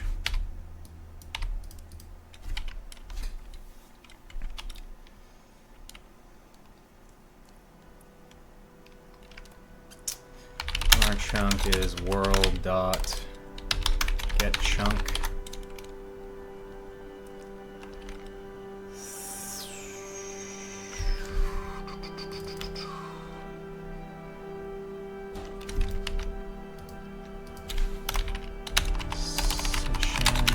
This new position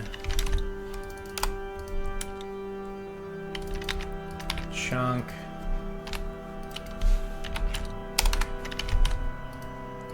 create a function in here public chunk try get chunk. This will be a boolean. And then we need an out here. Out chunk. Chunk, chunk. This dot chunks dot contains key, new position. Dot chunk position. Chunk is equal to this dot chunks. New position dot chunk position. This we need to call this position. We'll return true, return false. Chunk is null.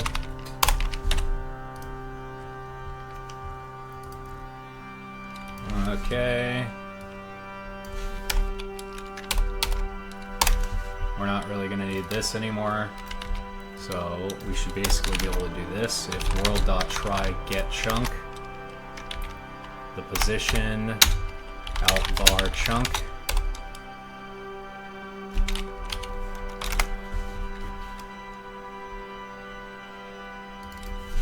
chunk, if chk dot status.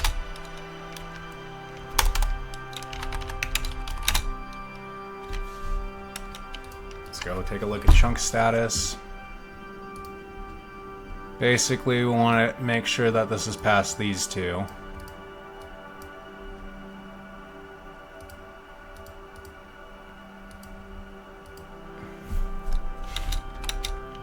There's 1, 2, 4.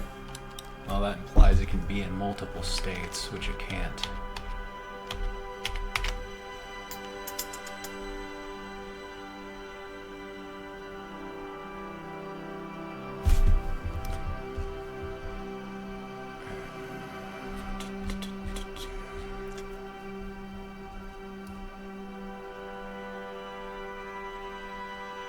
We really just want to make sure it's not in any of these three.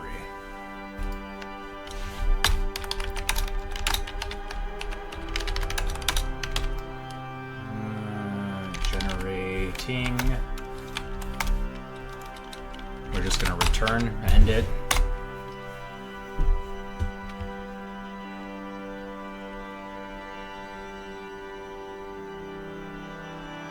Yeah, we'll just terminate.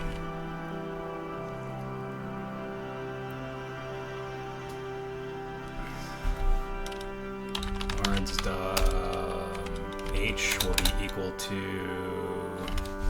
I do need this position.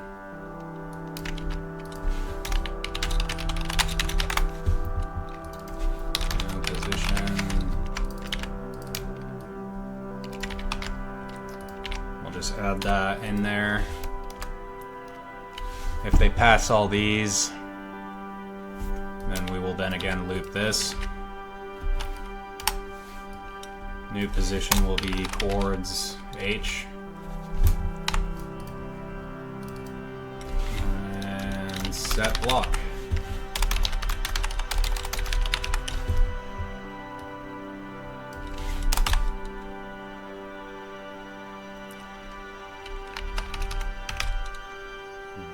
Tree.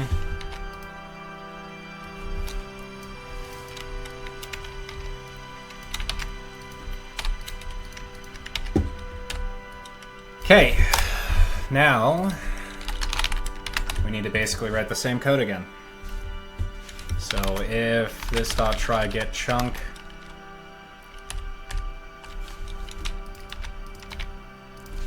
position out var chunk.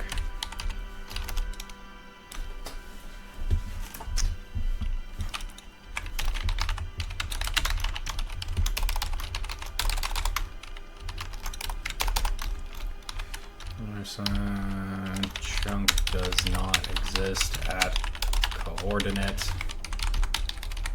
Check with try get chunk first.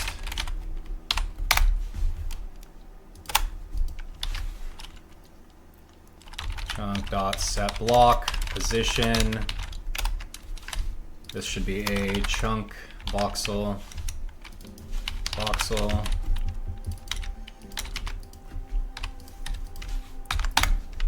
We'll go in here. We don't need this function anymore.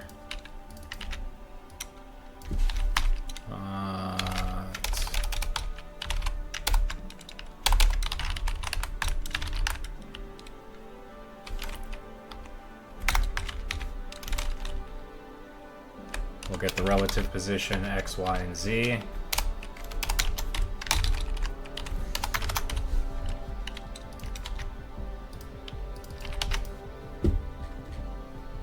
Okay. And this needs to be a new.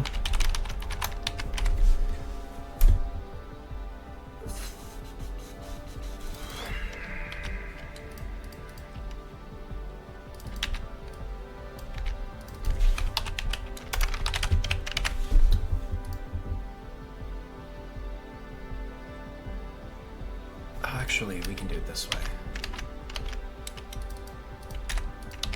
Yeah, this is fine. Okay.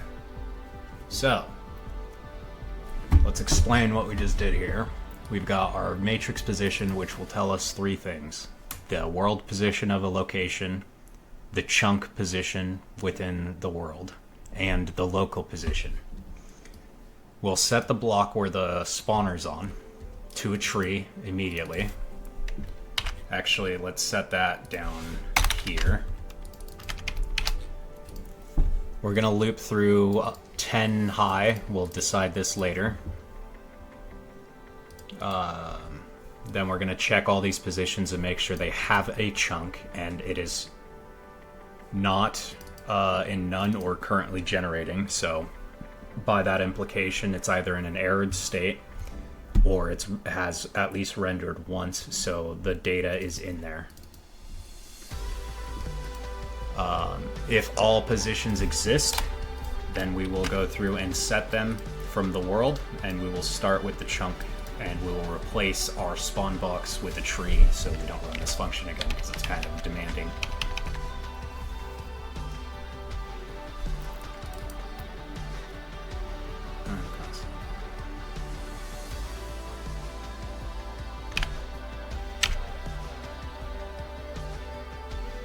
What? What are you talking about?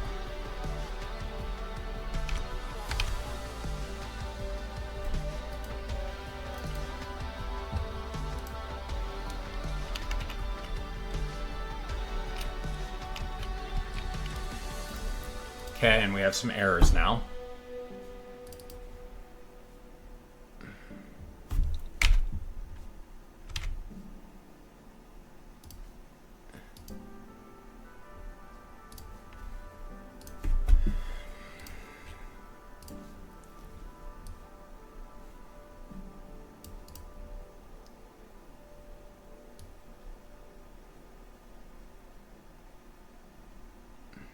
Chunk 265.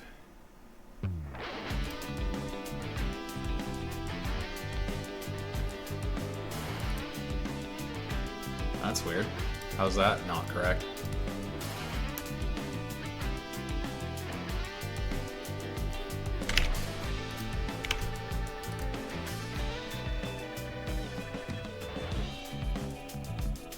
$15, $14, $13.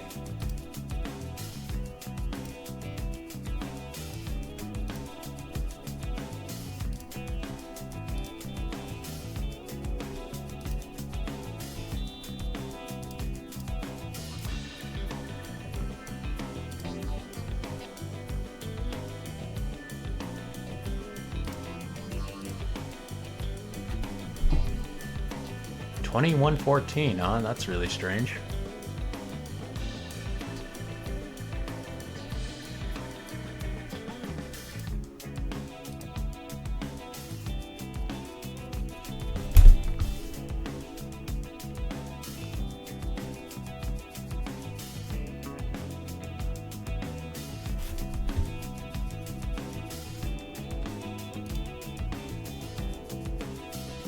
$12.82.23, huh?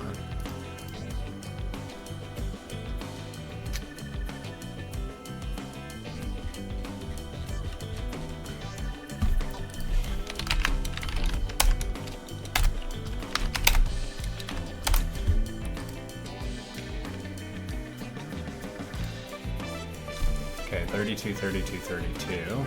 So world position, that's going to be within the first one. -1. This should be a 3. Ah, I see the problem. Okay, voxel matrix coordinate. When we convert from absolute to chunk position, floor to end. X divided by length, Y divided by height, Z by width, which is correct.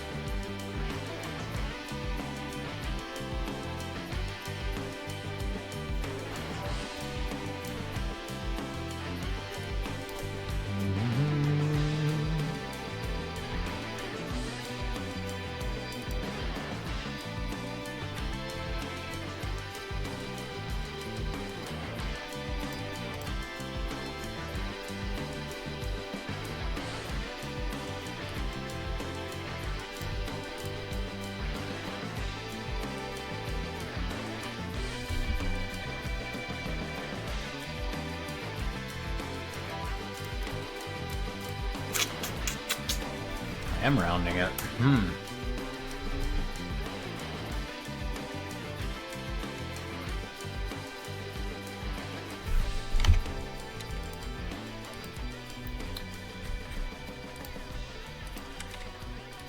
I'm curious, how many of those actually... Is it a rare issue? Is it only on one side of the map?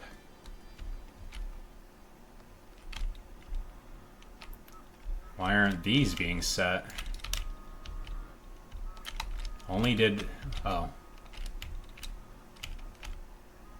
It's doing a couple.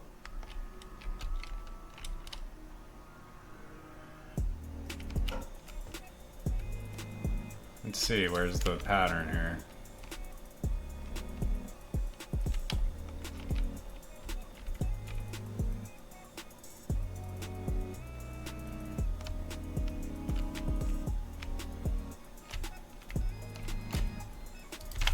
Okay, well, there's obviously an error in there. It's probably got to do with going negative, so... This floor to end is going to cause us a problem in a specific case. When position is negative, most likely. But let's figure out what's going on here.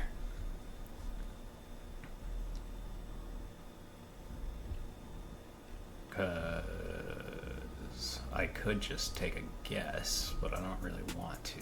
So I'm going to go into chunk, set block, and I'm going to add some checks here. If position dot relative dot x is greater than less than 0, or position dot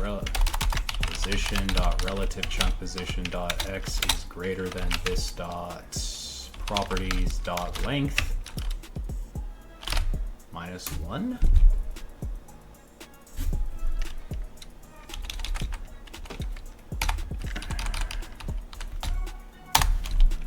I'm gonna go like this, grab these two together. I'm gonna put an or at the end of this because I want it to trigger if any of these are true. This will be height, width. This is gonna be z. Z is less than 0, z is width. Y height. Row, new exception. Chunk position. Voxel matrix position went out of bounds.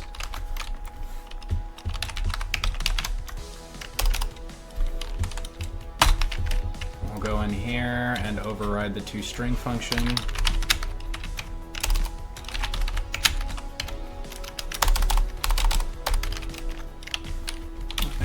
Okay, world position, so world, line,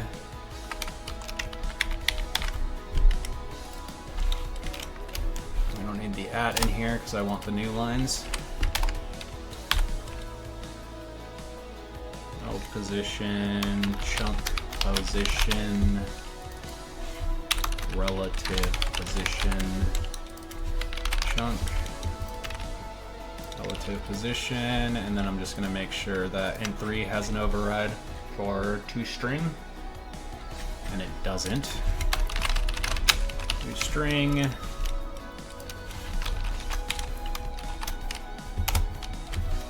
x, y, z.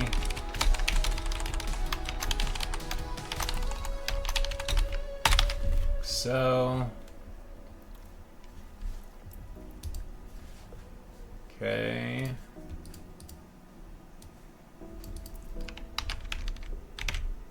Okay, we'll just check that beforehand.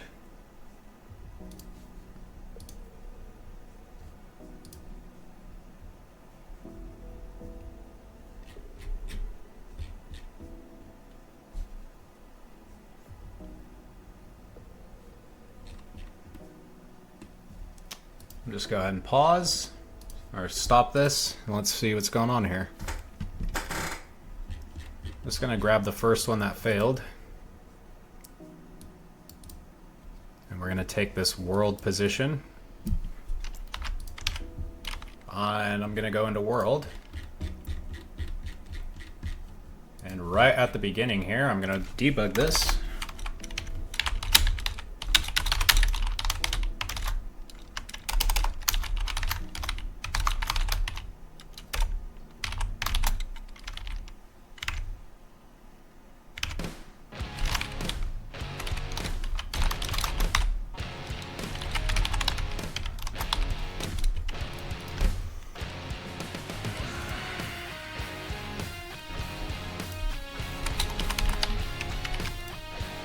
Okay, and then I'm just going to attach this debugger here, run the game.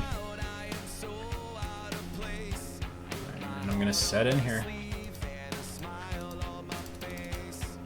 Why is this running so many times?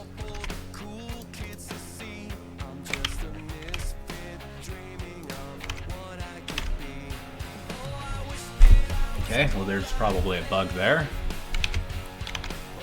So I'm just going to run it again. Don't care about that. Here we go, from world position. So doing the math here, we're going to be in chunk O, 3 minus 1.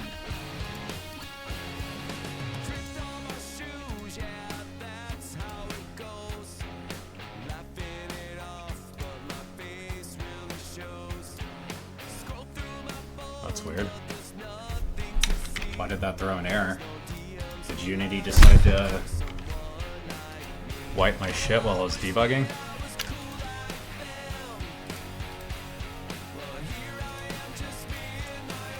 Boom, boom, boom.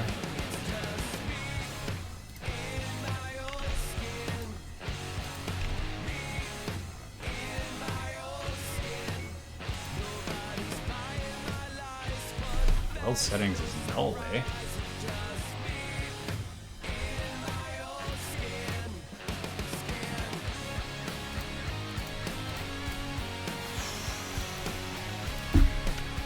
It is null. Which crashes dependency injection because it's running in the constructor. Yeah, makes sense. Attach.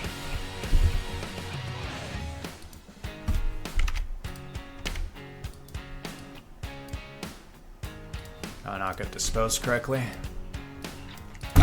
Sometimes all you need is a little bit of There you go. Let it reload the domain and wipe that shit out. Sometimes just a little bit of self-respect. Now it's my time to step out of my comfort zone, take a chance. When I saw you coming out of the school that day, I knew you'd never be mine. Never. It's just me in my own skin. Me in my own skin. Nobody's buying my lies, but that's no What's going on here?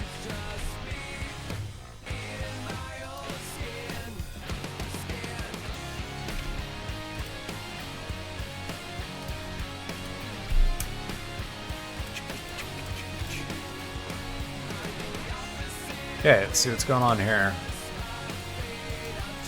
World position. Yeah, that's way outside the bounds.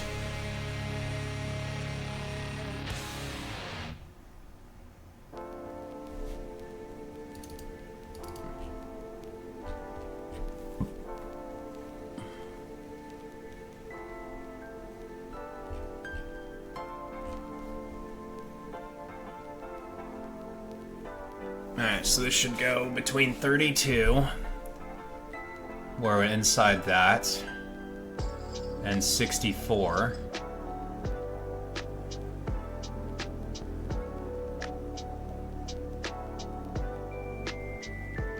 A little bit higher actually. That's weird, what's wrong with the y-axis? Chunk position dot y times height.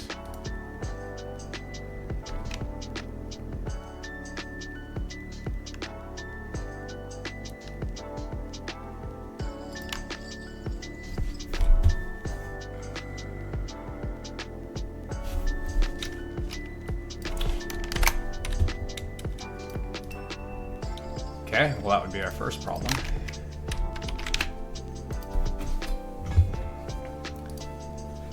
Let that recompile and see if the problem goes away.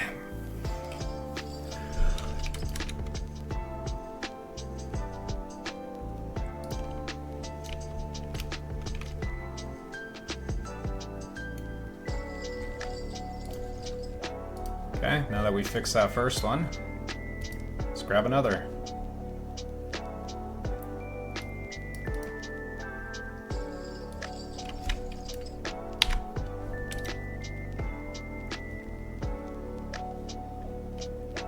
Excuse me.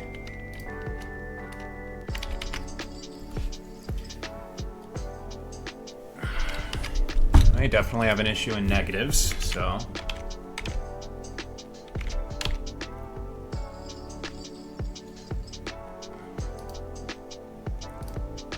Boom, boom, boom, boom. Well, let's see what's going on here.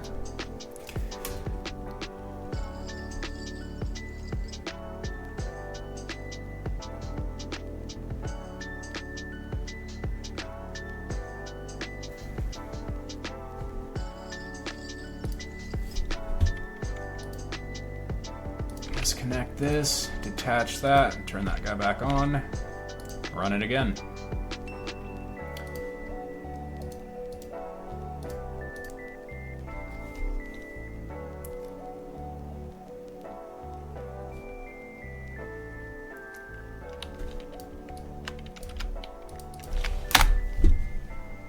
22, negative 22. Okay, the Z position is outrageous, so negative 22. Bro, how many times am I gonna do this same? Yikes. Okay, let's try again.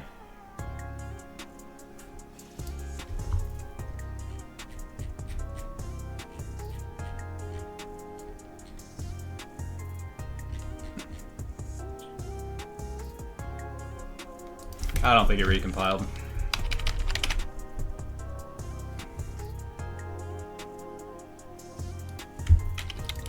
I should just freaking put a button in here so I can tell it to do it. It'd save me so much time.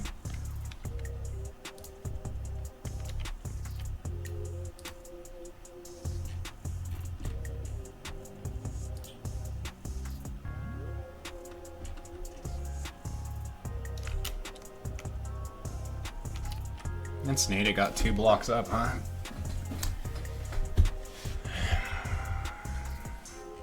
Chunk does not exist at position.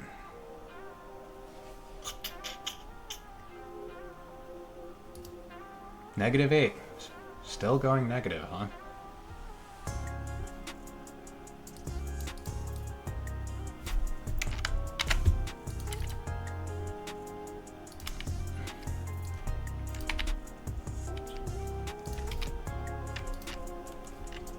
Okay, go ahead and attach it again.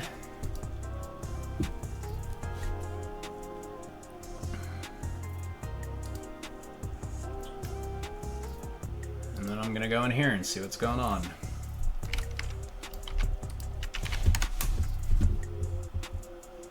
Certainly doesn't look negative to me.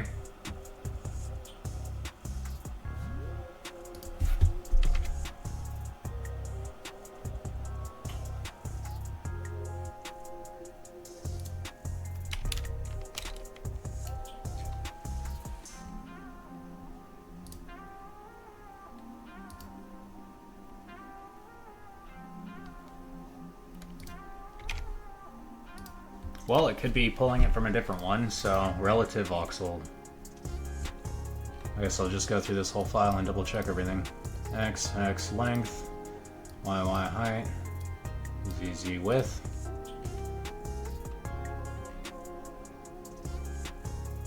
Length, height, width, X, Y, Z.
Really bizarre. Spawn box. Something in spawn box isn't doing it right.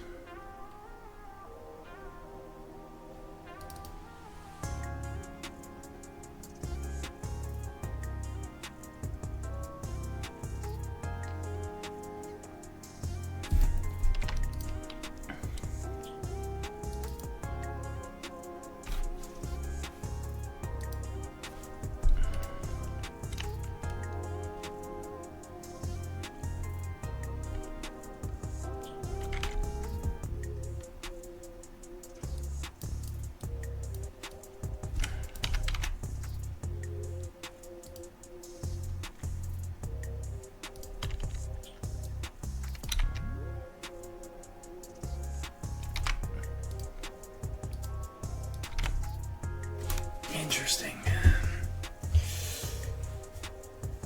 Let's see.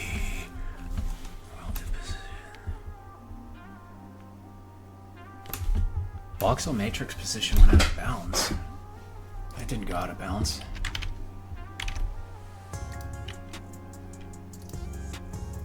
Uh-huh.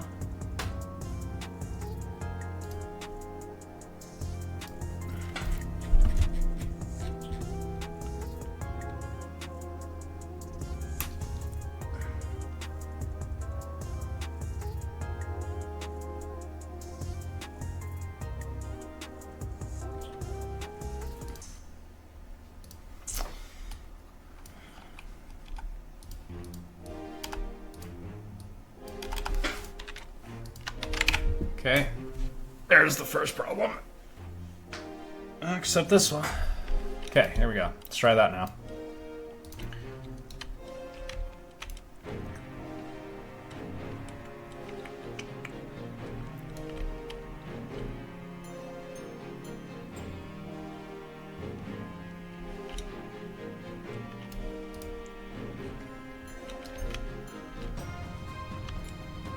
Kind of weird how it's like stopping it too to render it.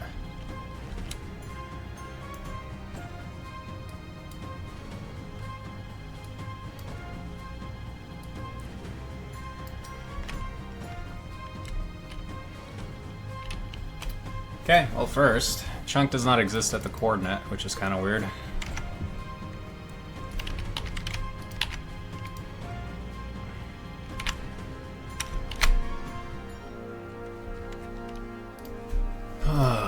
Okay.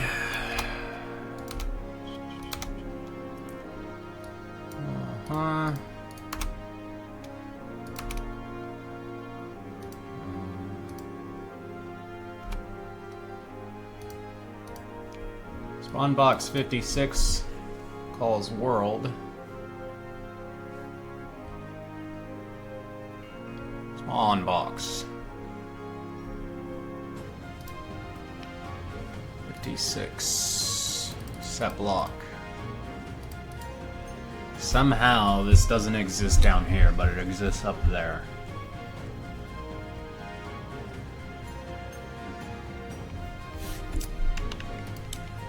If this chunks contain key, chunk position.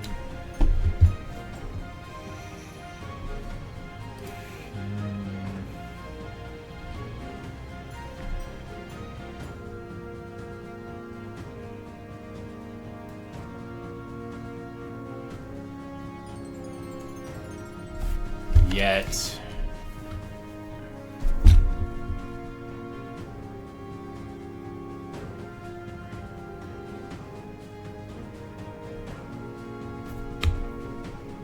Oh shit.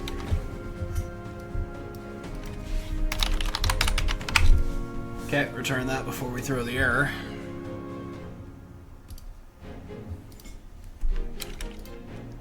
Well, that would explain what was going on there.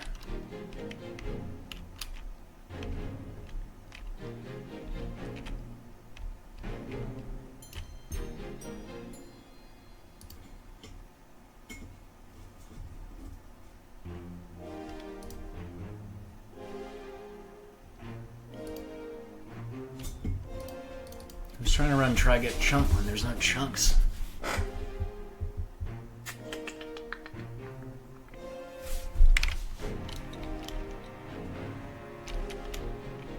And why are they only 2 blocks tall?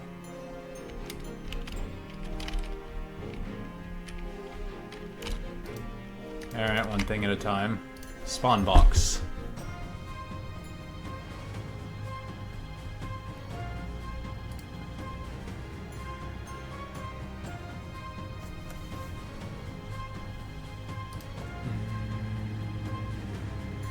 Oh.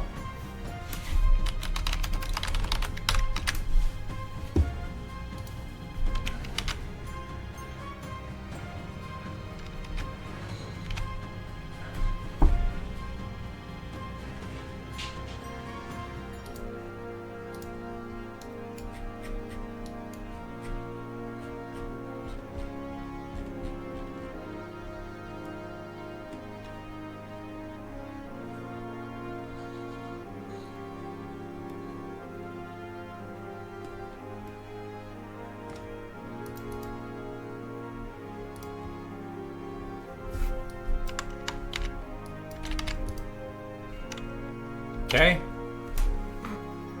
Jeez. Shouldn't need to do that anymore, because we're going to start at 0, which will be our current position. So that'll be the first one that gets wiped.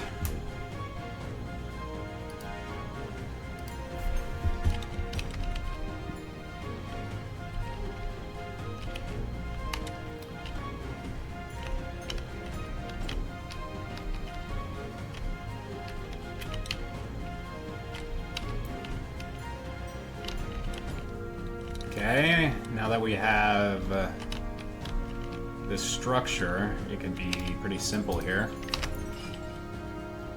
If we go into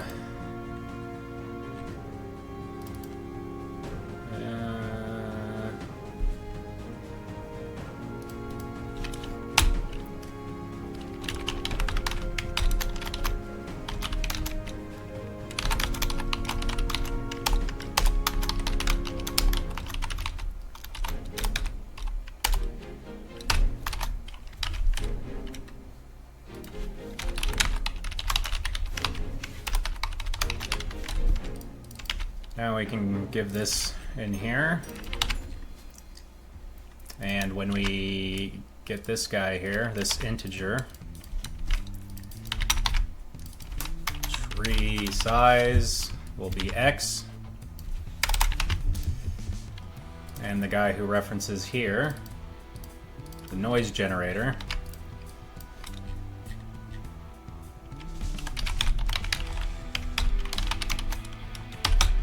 and 15. Make sure we have tree random created. Now we should get variable size trees. Well, tree stalks. Actual trees would be a little bit more difficult to make.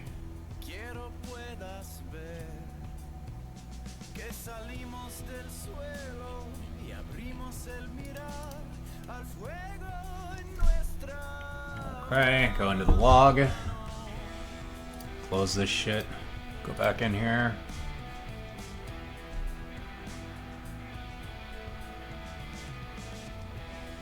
And 49.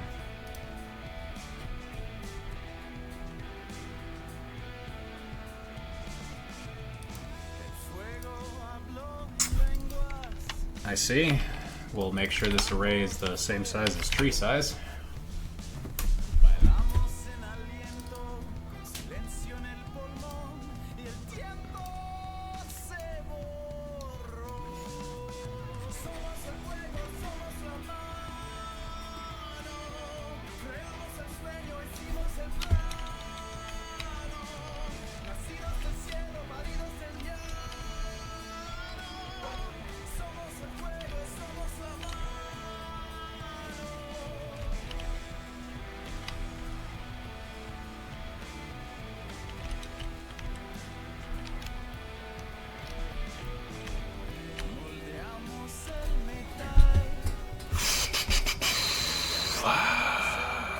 Okay, let's see here. What can we do next? Convert this to 3 dimensions. Add leaves.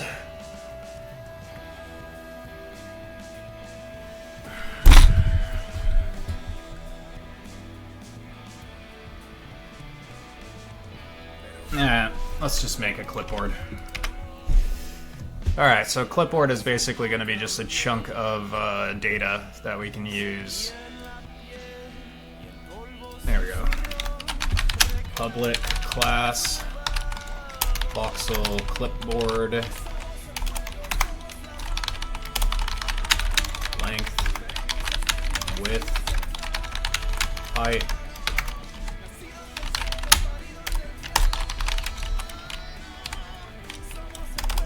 Chunk voxel array, voxels, voxel clipboard, width, height. This should be a 2-dimensional array.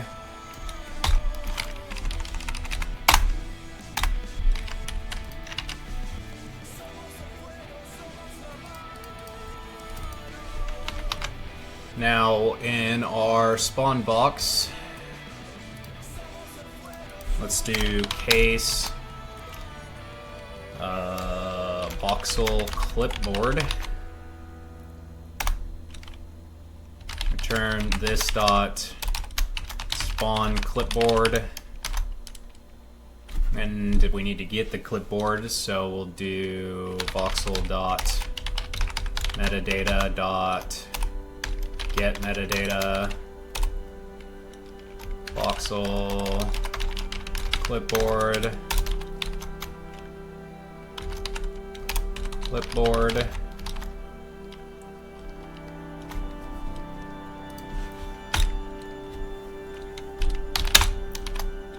000 new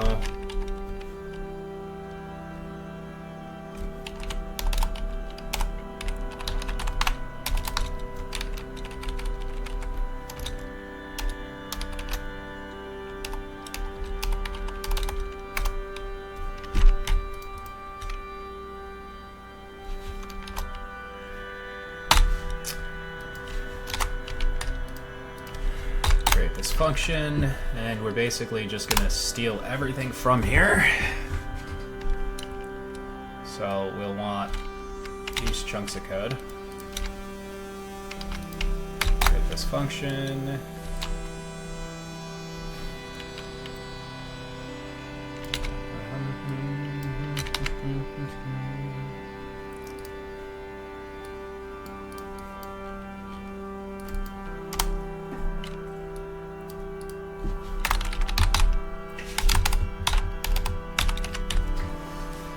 Okay, alrighty, so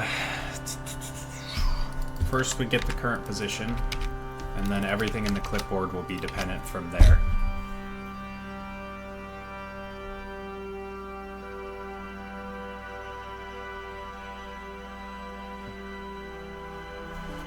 Which means we should probably have a centering function here.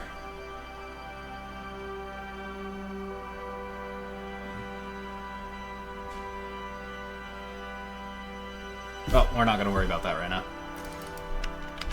So position coordinates is equal to this, and it's going to be voxel clipboard dot length plus voxel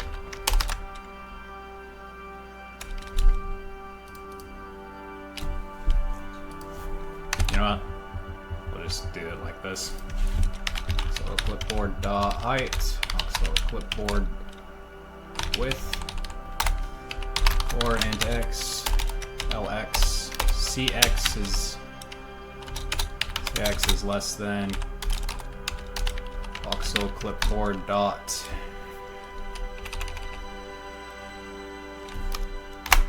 length, cx plus plus.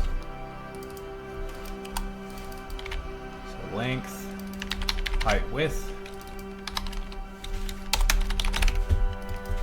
Width, cy, cz,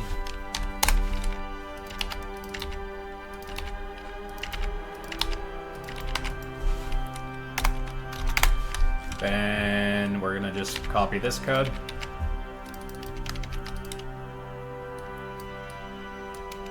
We're gonna use cx, cy, and cz.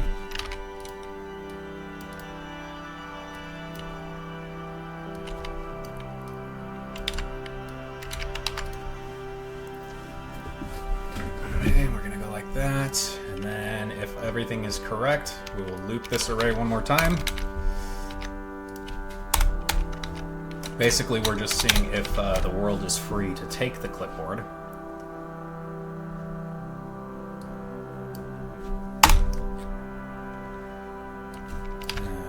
Okay, new positions, chords, cx, cy, cz. Clipboard, voxel clipboard, voxels cx, cy, cz is not equal to null, and we'll do world dot set block new position, voxel,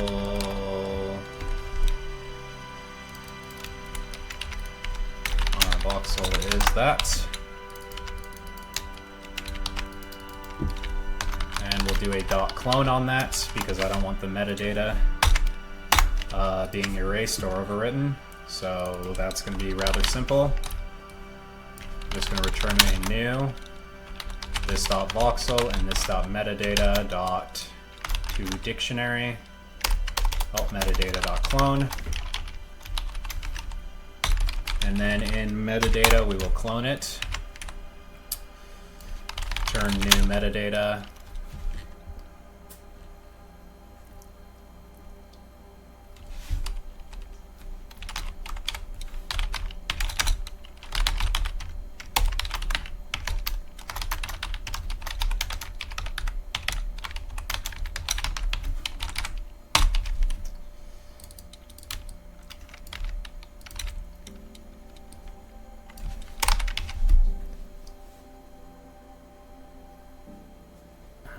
there's going to be a potential here of the value being manipulated for more complex types,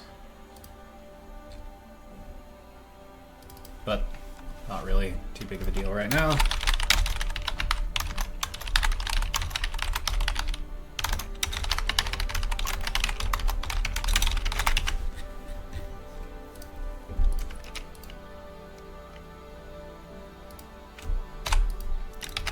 Then we will set the blocks.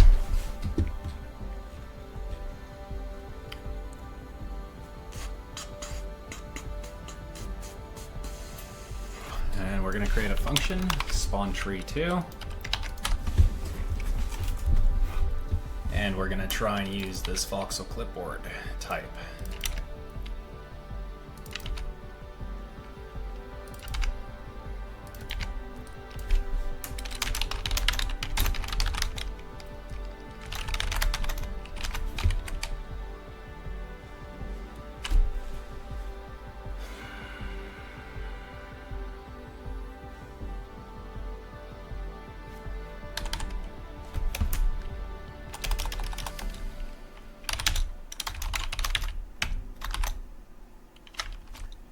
Let's do a 4x4x4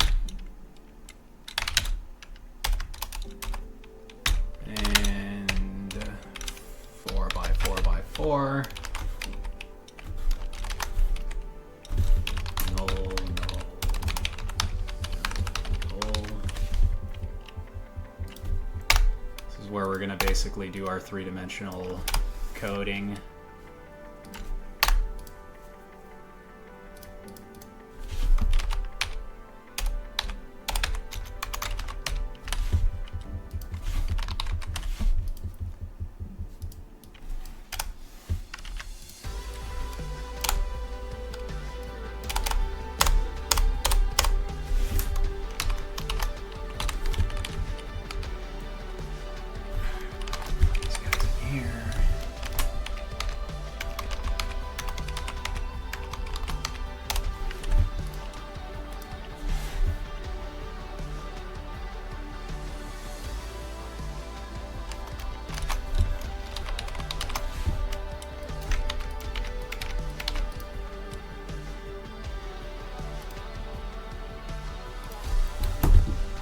So X then Y.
Ah, shit.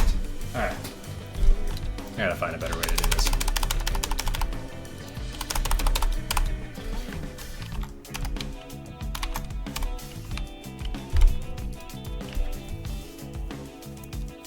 Kinda wish there was a clipboard type thing.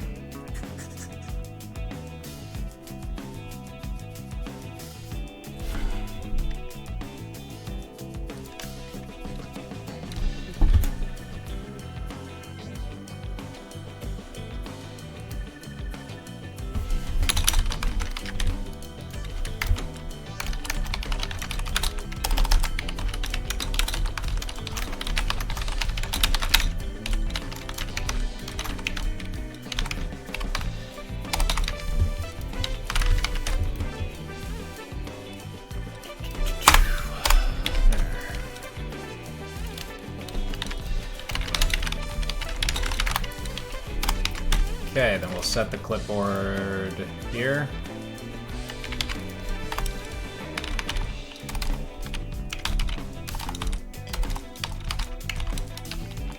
Zero zero zero is registry dot tree.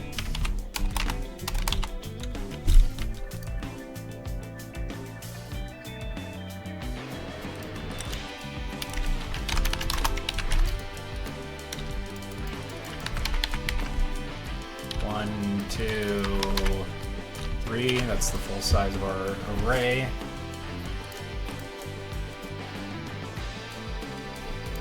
And then at the top,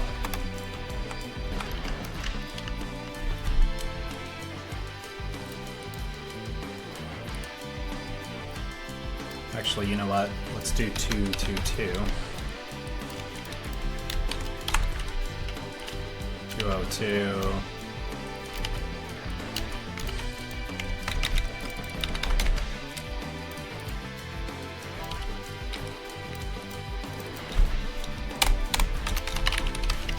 Let's go get a color for leaves.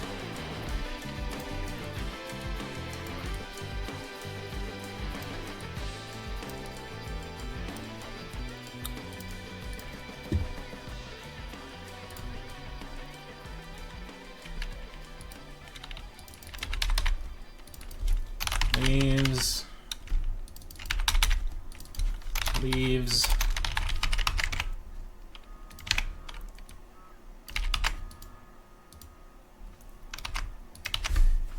Okay.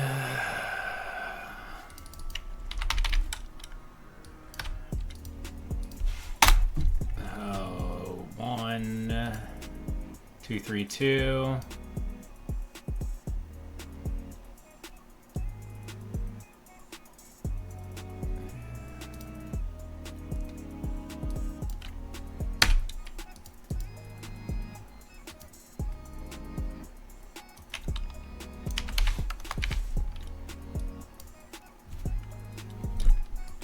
That should do the corner.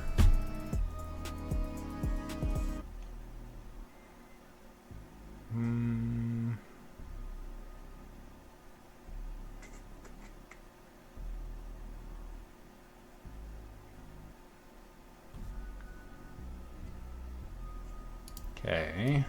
1, 2, 2, 1, 1, 1, 2, 2.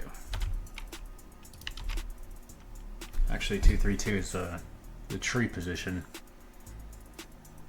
So it should be -1, +1. -1.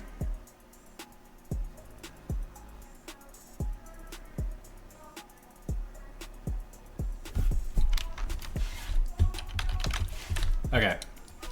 Let's just start over. Here's our base position. Then we're going to have 4 positions after that. We need to subtract 1. And then over here we need to subtract 1. Then we need to add 1. Add 1.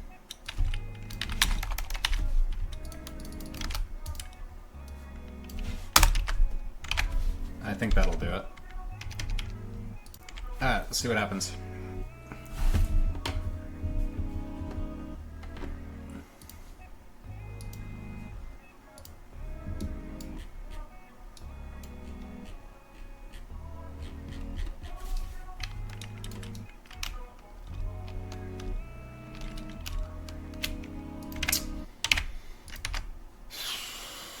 Noise generator.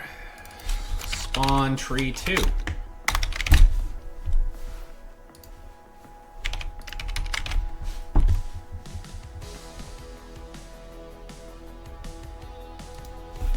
When we have our own clipboards in the game, this is going to be way easier to do.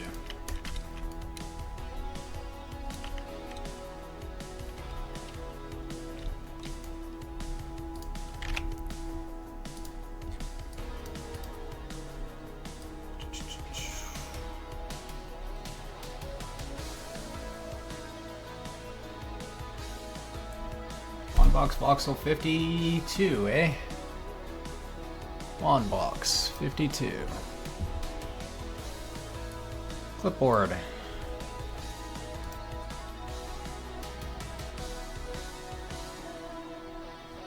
Error, no reference.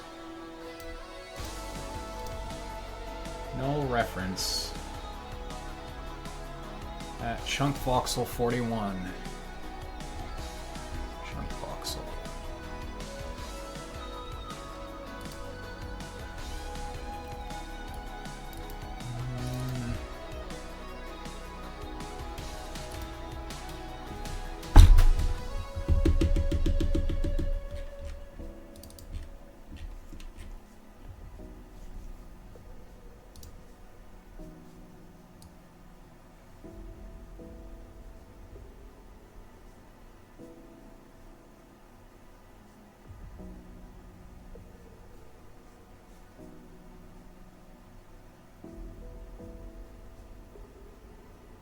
Chunk 2.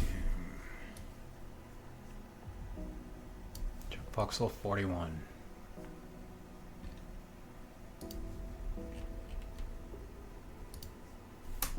How is this null? It's not executing this function.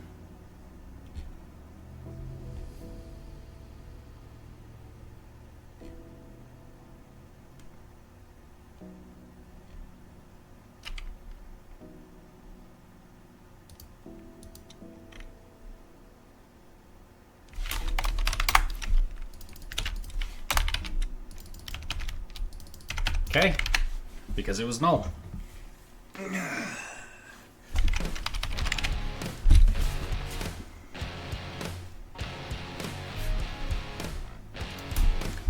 Okay, let's see what happens now.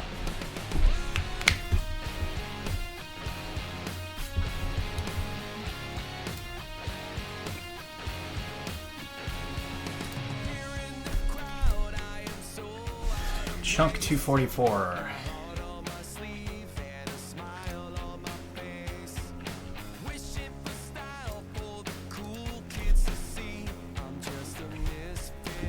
Alright, the clipboard has messed something up.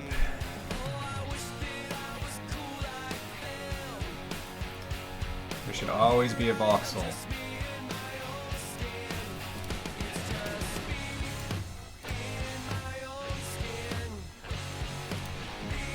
So let's see what's going on here.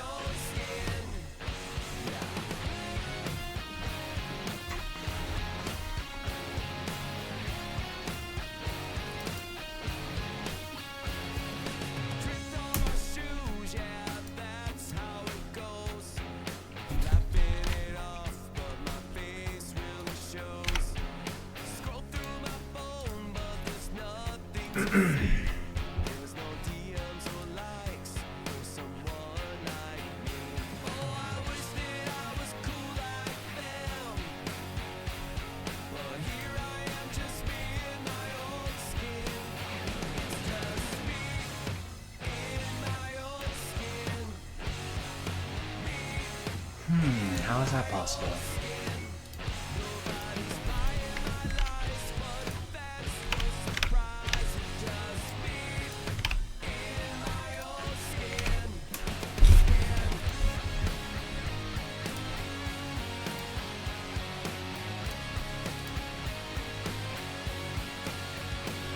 Let's see what our clipboard actually looks like while we're in here.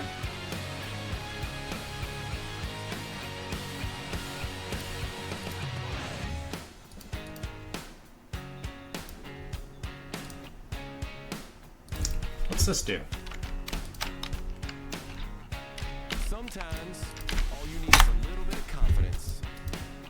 Ah, the clone function sucks. If Voxel's not null, well, it's clearly null. When I saw you coming out of the school that day, I knew you'd never be mine. Never.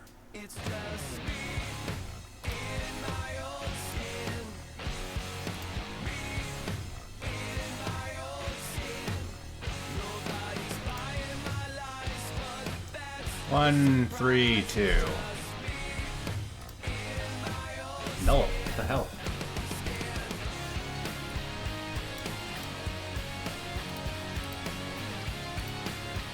What the hell? How's... Oh.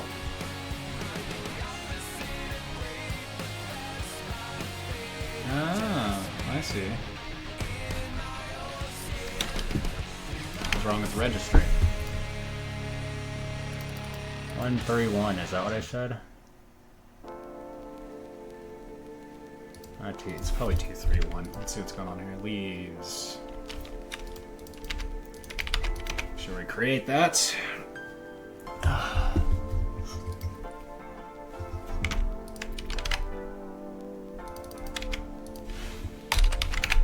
gonna have to go through this whole project and get rid of those comment lines.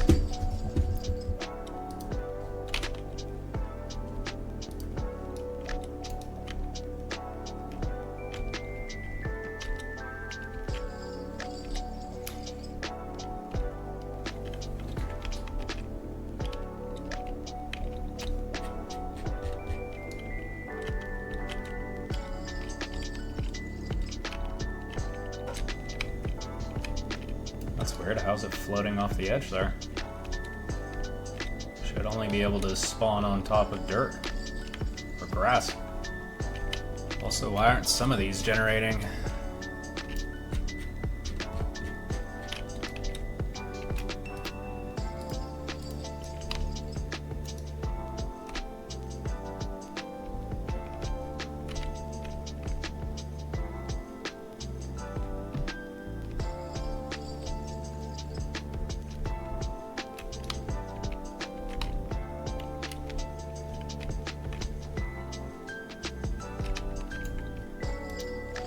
Alright, let's fuck around with this layer here.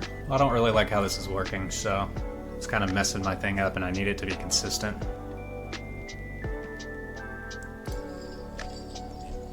So, this chunk of code.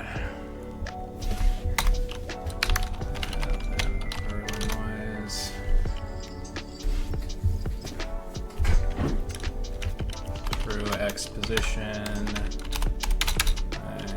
25, true Z position divided by 25. And let's just say we don't care about the Y position at all. 5F. We're gonna add in generator seed.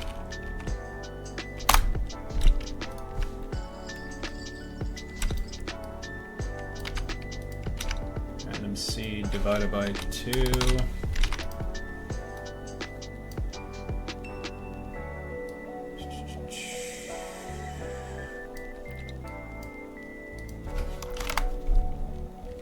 And let's say this is 7.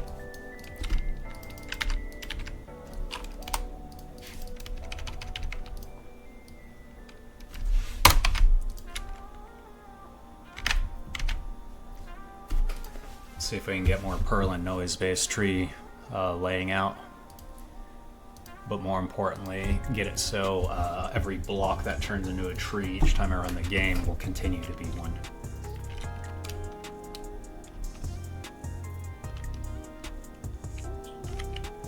Oh, it's never greater than that, huh?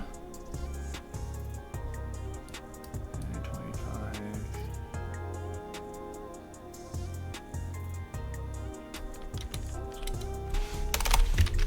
That's strange. There are no outliers.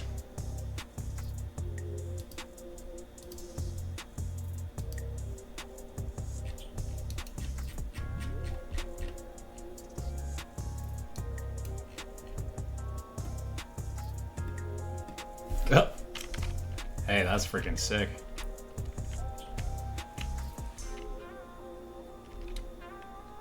That is a lot of spawn boxes, though. 6. Just trim that down a little.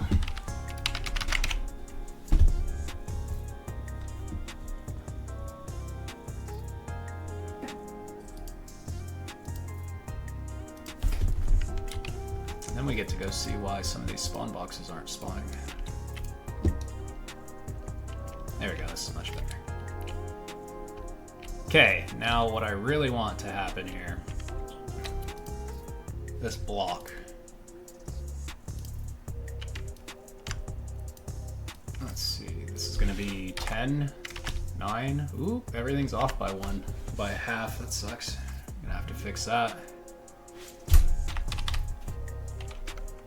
6.5, 9.5. That sucks. How the hell did that happen? I could have sworn I accounted for that.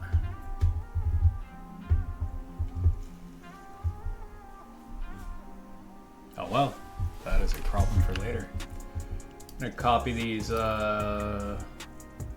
position and the game. Create a 3D object, and I'm gonna paste these coordinates in. I'm gonna run the game, and hopefully there's a spawn box there again.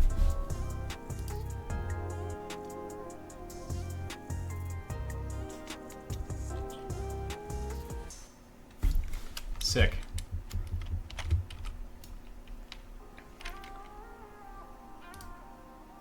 Now we gotta figure out which direction is the +5.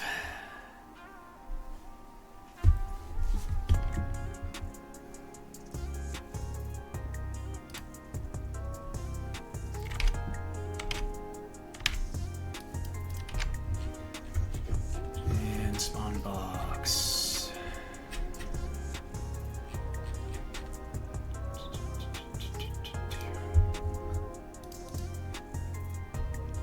Turn this guy on.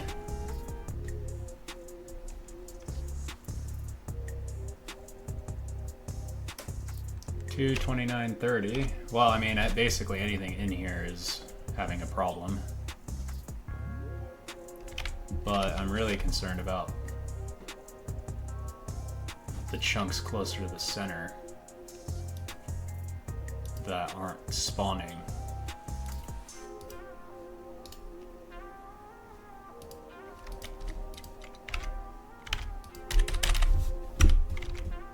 What's going on?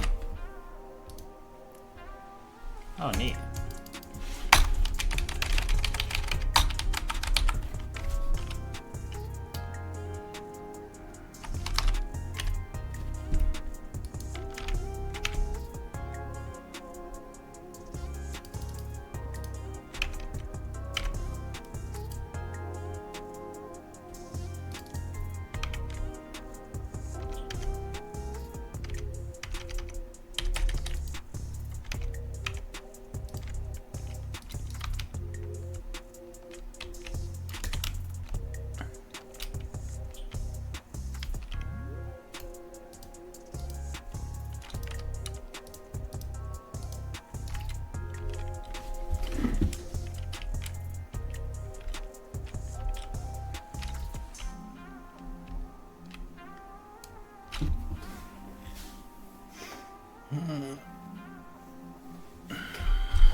See, the ones out here would make a lot of sense, but these ones, not really.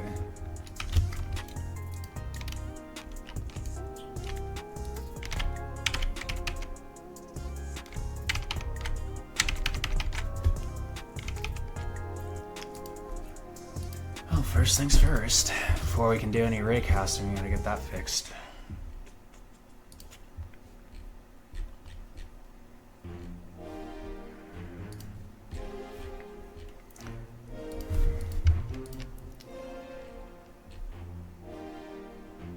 Ah, damn it.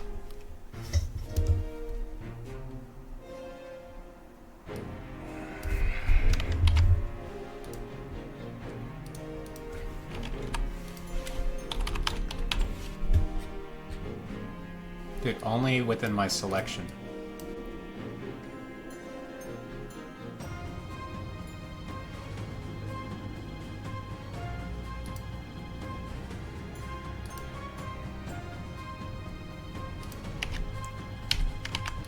And 0.5F. Okay, that should fix that problem. Now we should be back on the grid.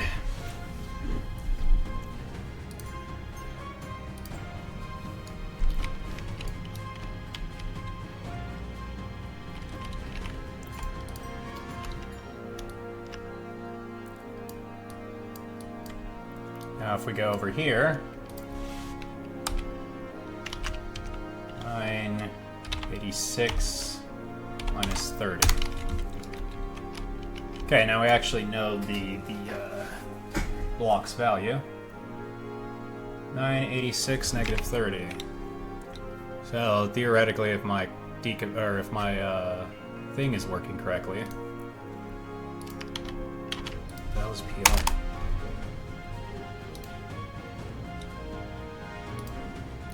If true X position 9, true Y position is 86, true Z position minus 30, and we attach the debugger.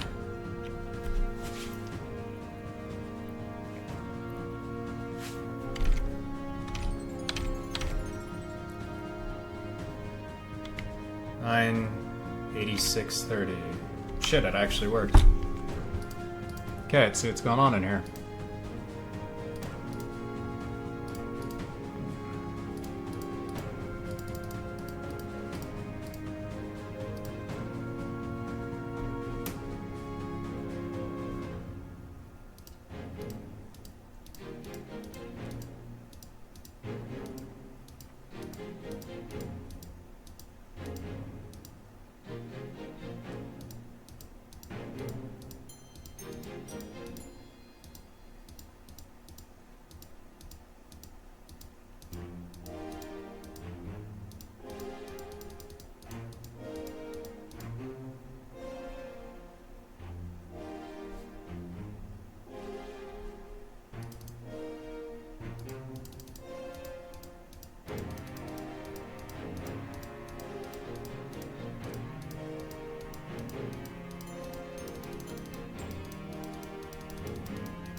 Oh my god, I'm gonna be at this forever.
Dude, okay, come on now.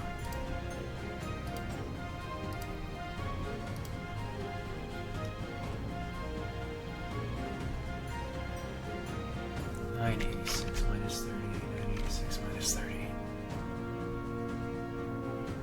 All the coordinates are here.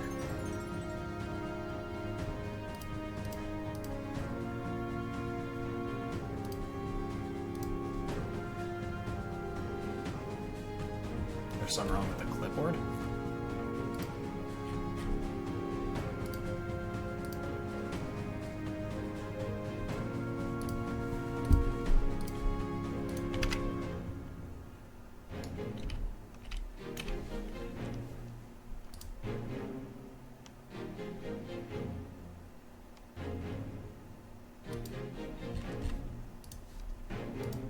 Well, it's clearly doing it, so...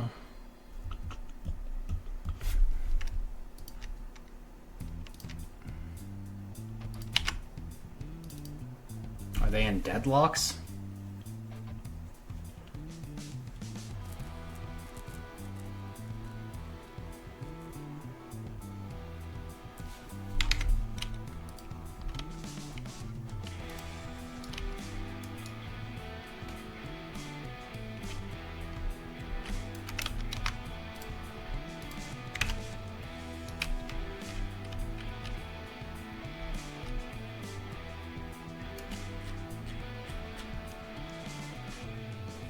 Al inicio del ser, quiero puedas ver. God, we could just get the logger. Alright. Hey, I'm back. Now...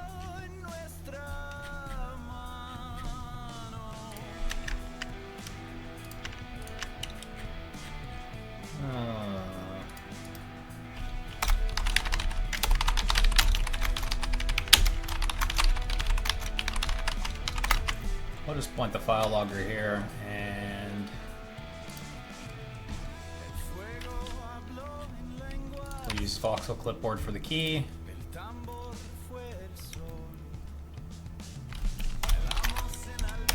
And we'll do this dot chunk dot file logger dot log spawning clipboard at XYZ.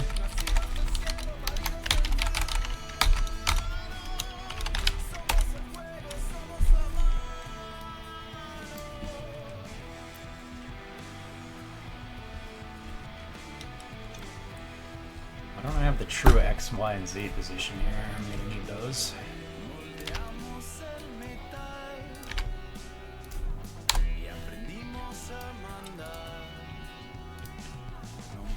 True X, true Y, true Z, true X, true Y, true Z.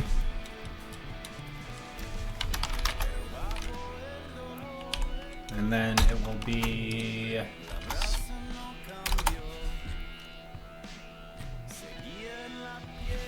spawn box slash clipboard slash verbose.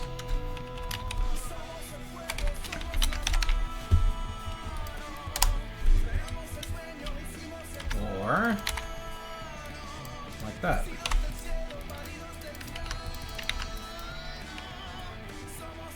Anywhere there's a return, I'm gonna put a file log in here.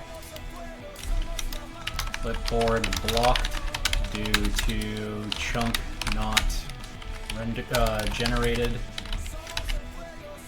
XYZ. Return. Copy this guy, put him down here. Clipboard blocked due to not having chunk present.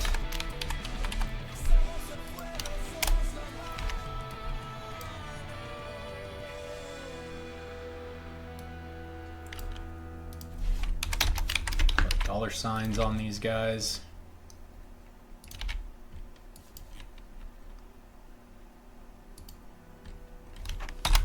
Format this document so I can read it.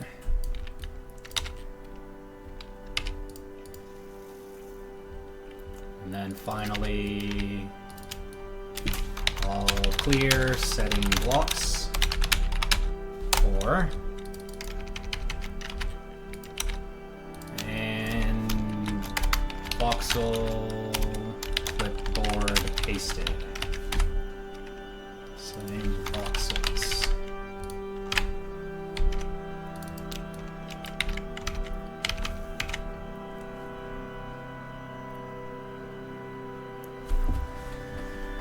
And I'm gonna run in the game, and then I'm gonna find out where that voxel's at.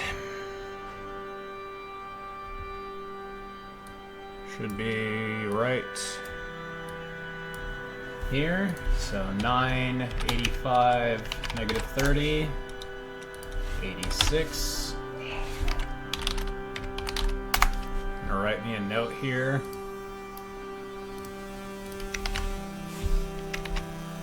Slash 9, 86, negative 30. Close the game. Then I'm gonna open the dependency injection and I will add that to the log. And then run it. And let's see what's happening.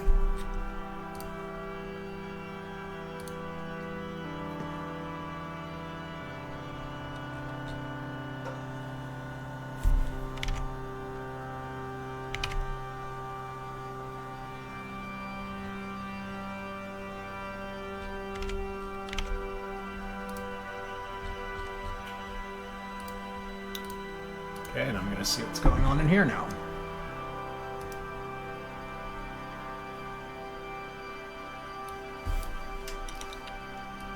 I'll write this guy out.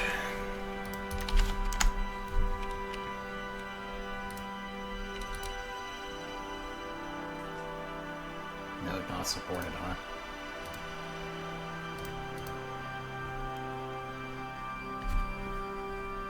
Ah. This, go back in there. We need a comma there.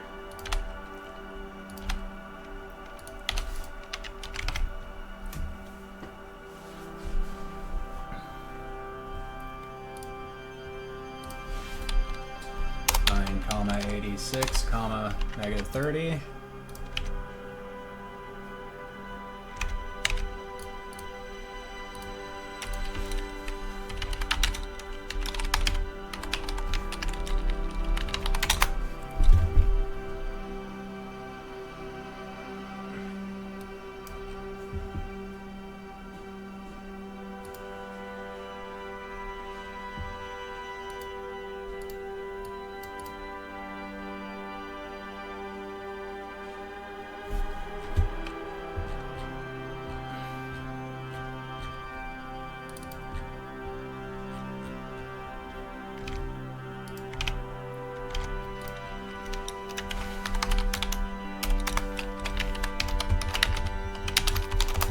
There's probably an exception here, so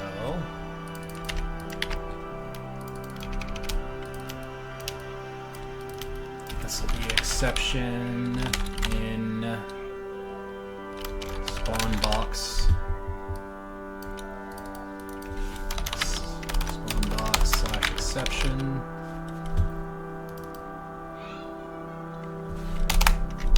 Spawn box XYZ.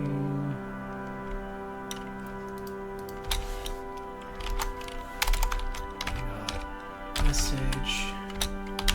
That's stack trace. So spawn box exception.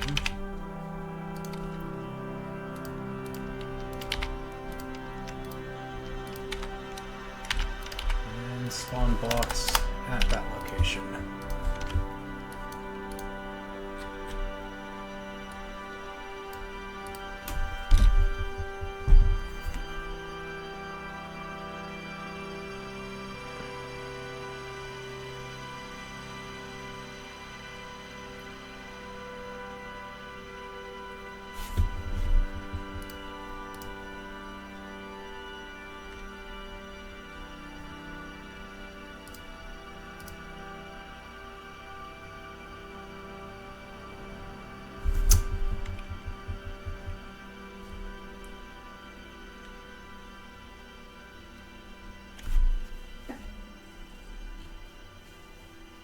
All clear, setting voxels, and then it freezes out.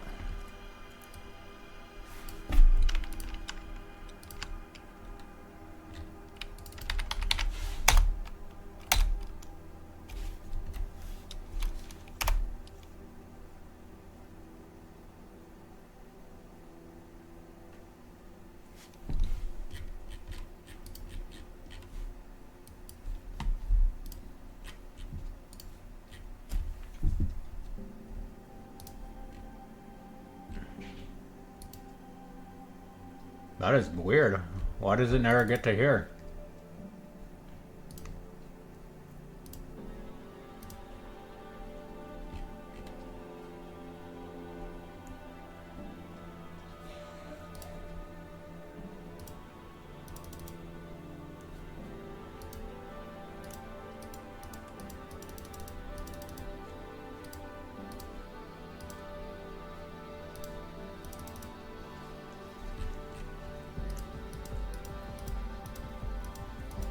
Why is it fucking pulling me up there?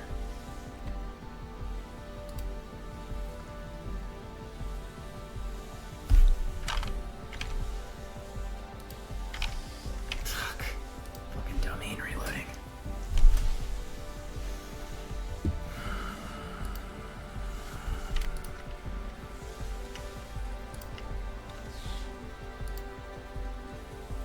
I have a feeling it's got to do with this. So I guess we're just gonna experiment with that. I don't see how it would deadlock, but it could, I guess. It isn't impossible.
One, 3, 2.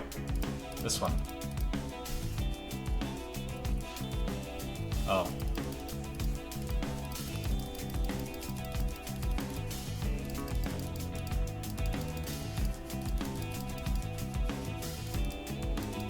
Oh my god. Alright. Well, first off, I found a bug.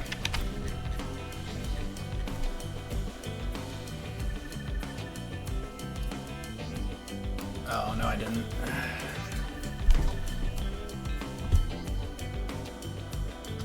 1, 3, and 2. This is the quickest one. It's 1, 3, 2.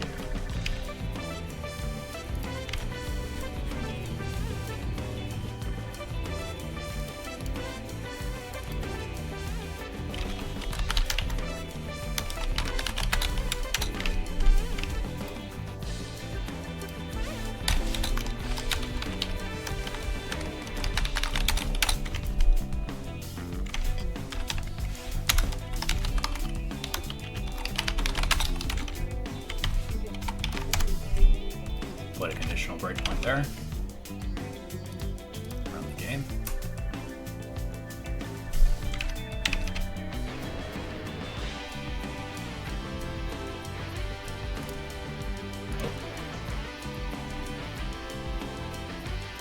Okay, alright, let's see what's going on. It sets the block.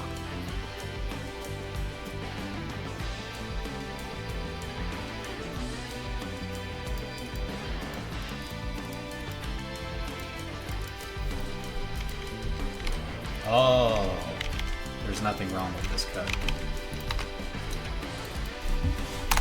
It's because my thing is offset, so...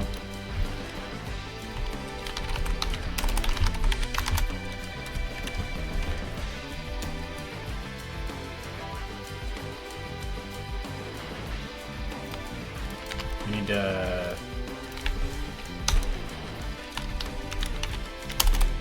block registry...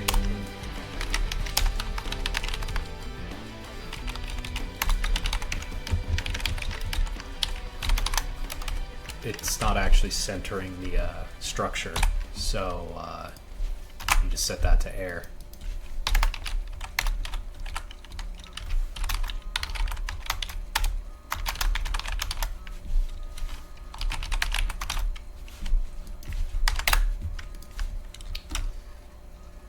I believe we can relock this now.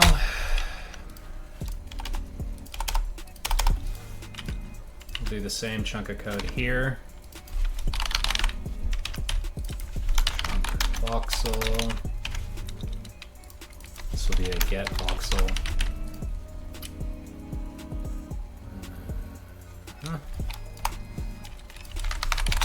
We'll return this. Get voxel. Dot voxel is equal to this. Then we will set it to air. If not, the clipboard overwrote it, so we don't need to do anything. Problem is the trees are spawning 2 blocks from each direction away from the origin point because our clipboard isn't centered, which can be done later when we get some more impressive matrix math. XYZ. What are you mad about?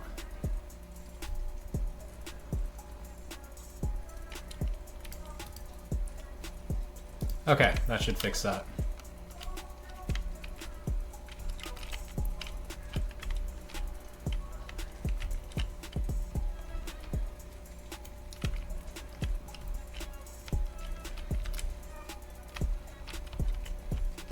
Wow, they actually all spawned. Except these 2 here. These few. We can deal with them later. But basically, if we, as the player, move over here, should generate this and then spawn in the trees.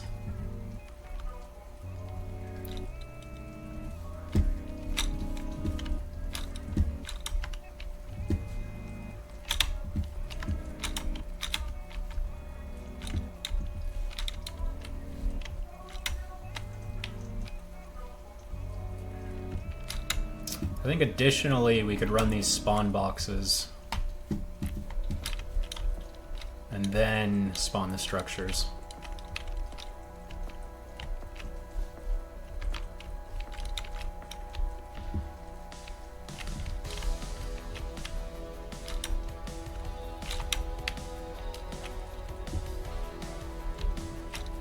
Yeah, we're gonna need some optimization here.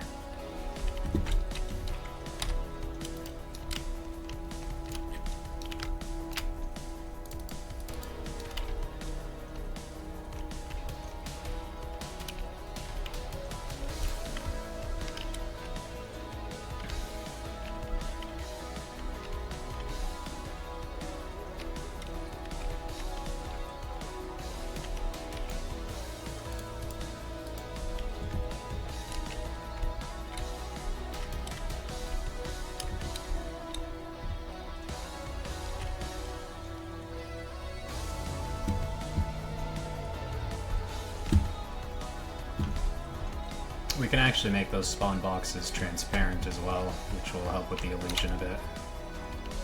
Or not render. They're really just there for debugging.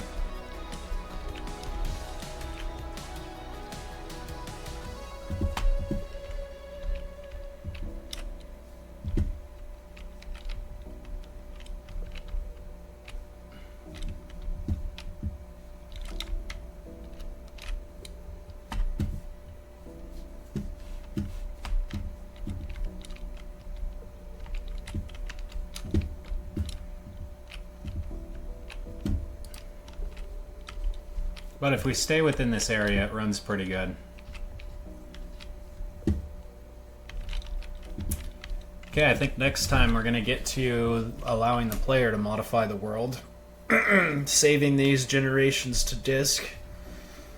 And probably clipboards so that we can make these trees and spawn them. So if we can make them in the game, save them to a file, then we can get them to load in the world.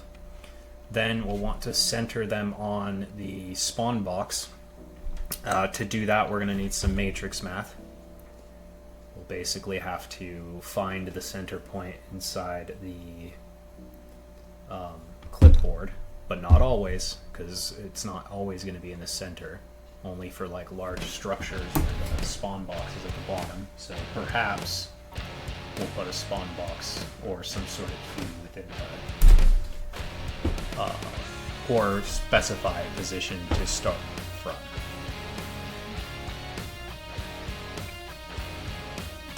Or we can just offset all the grids.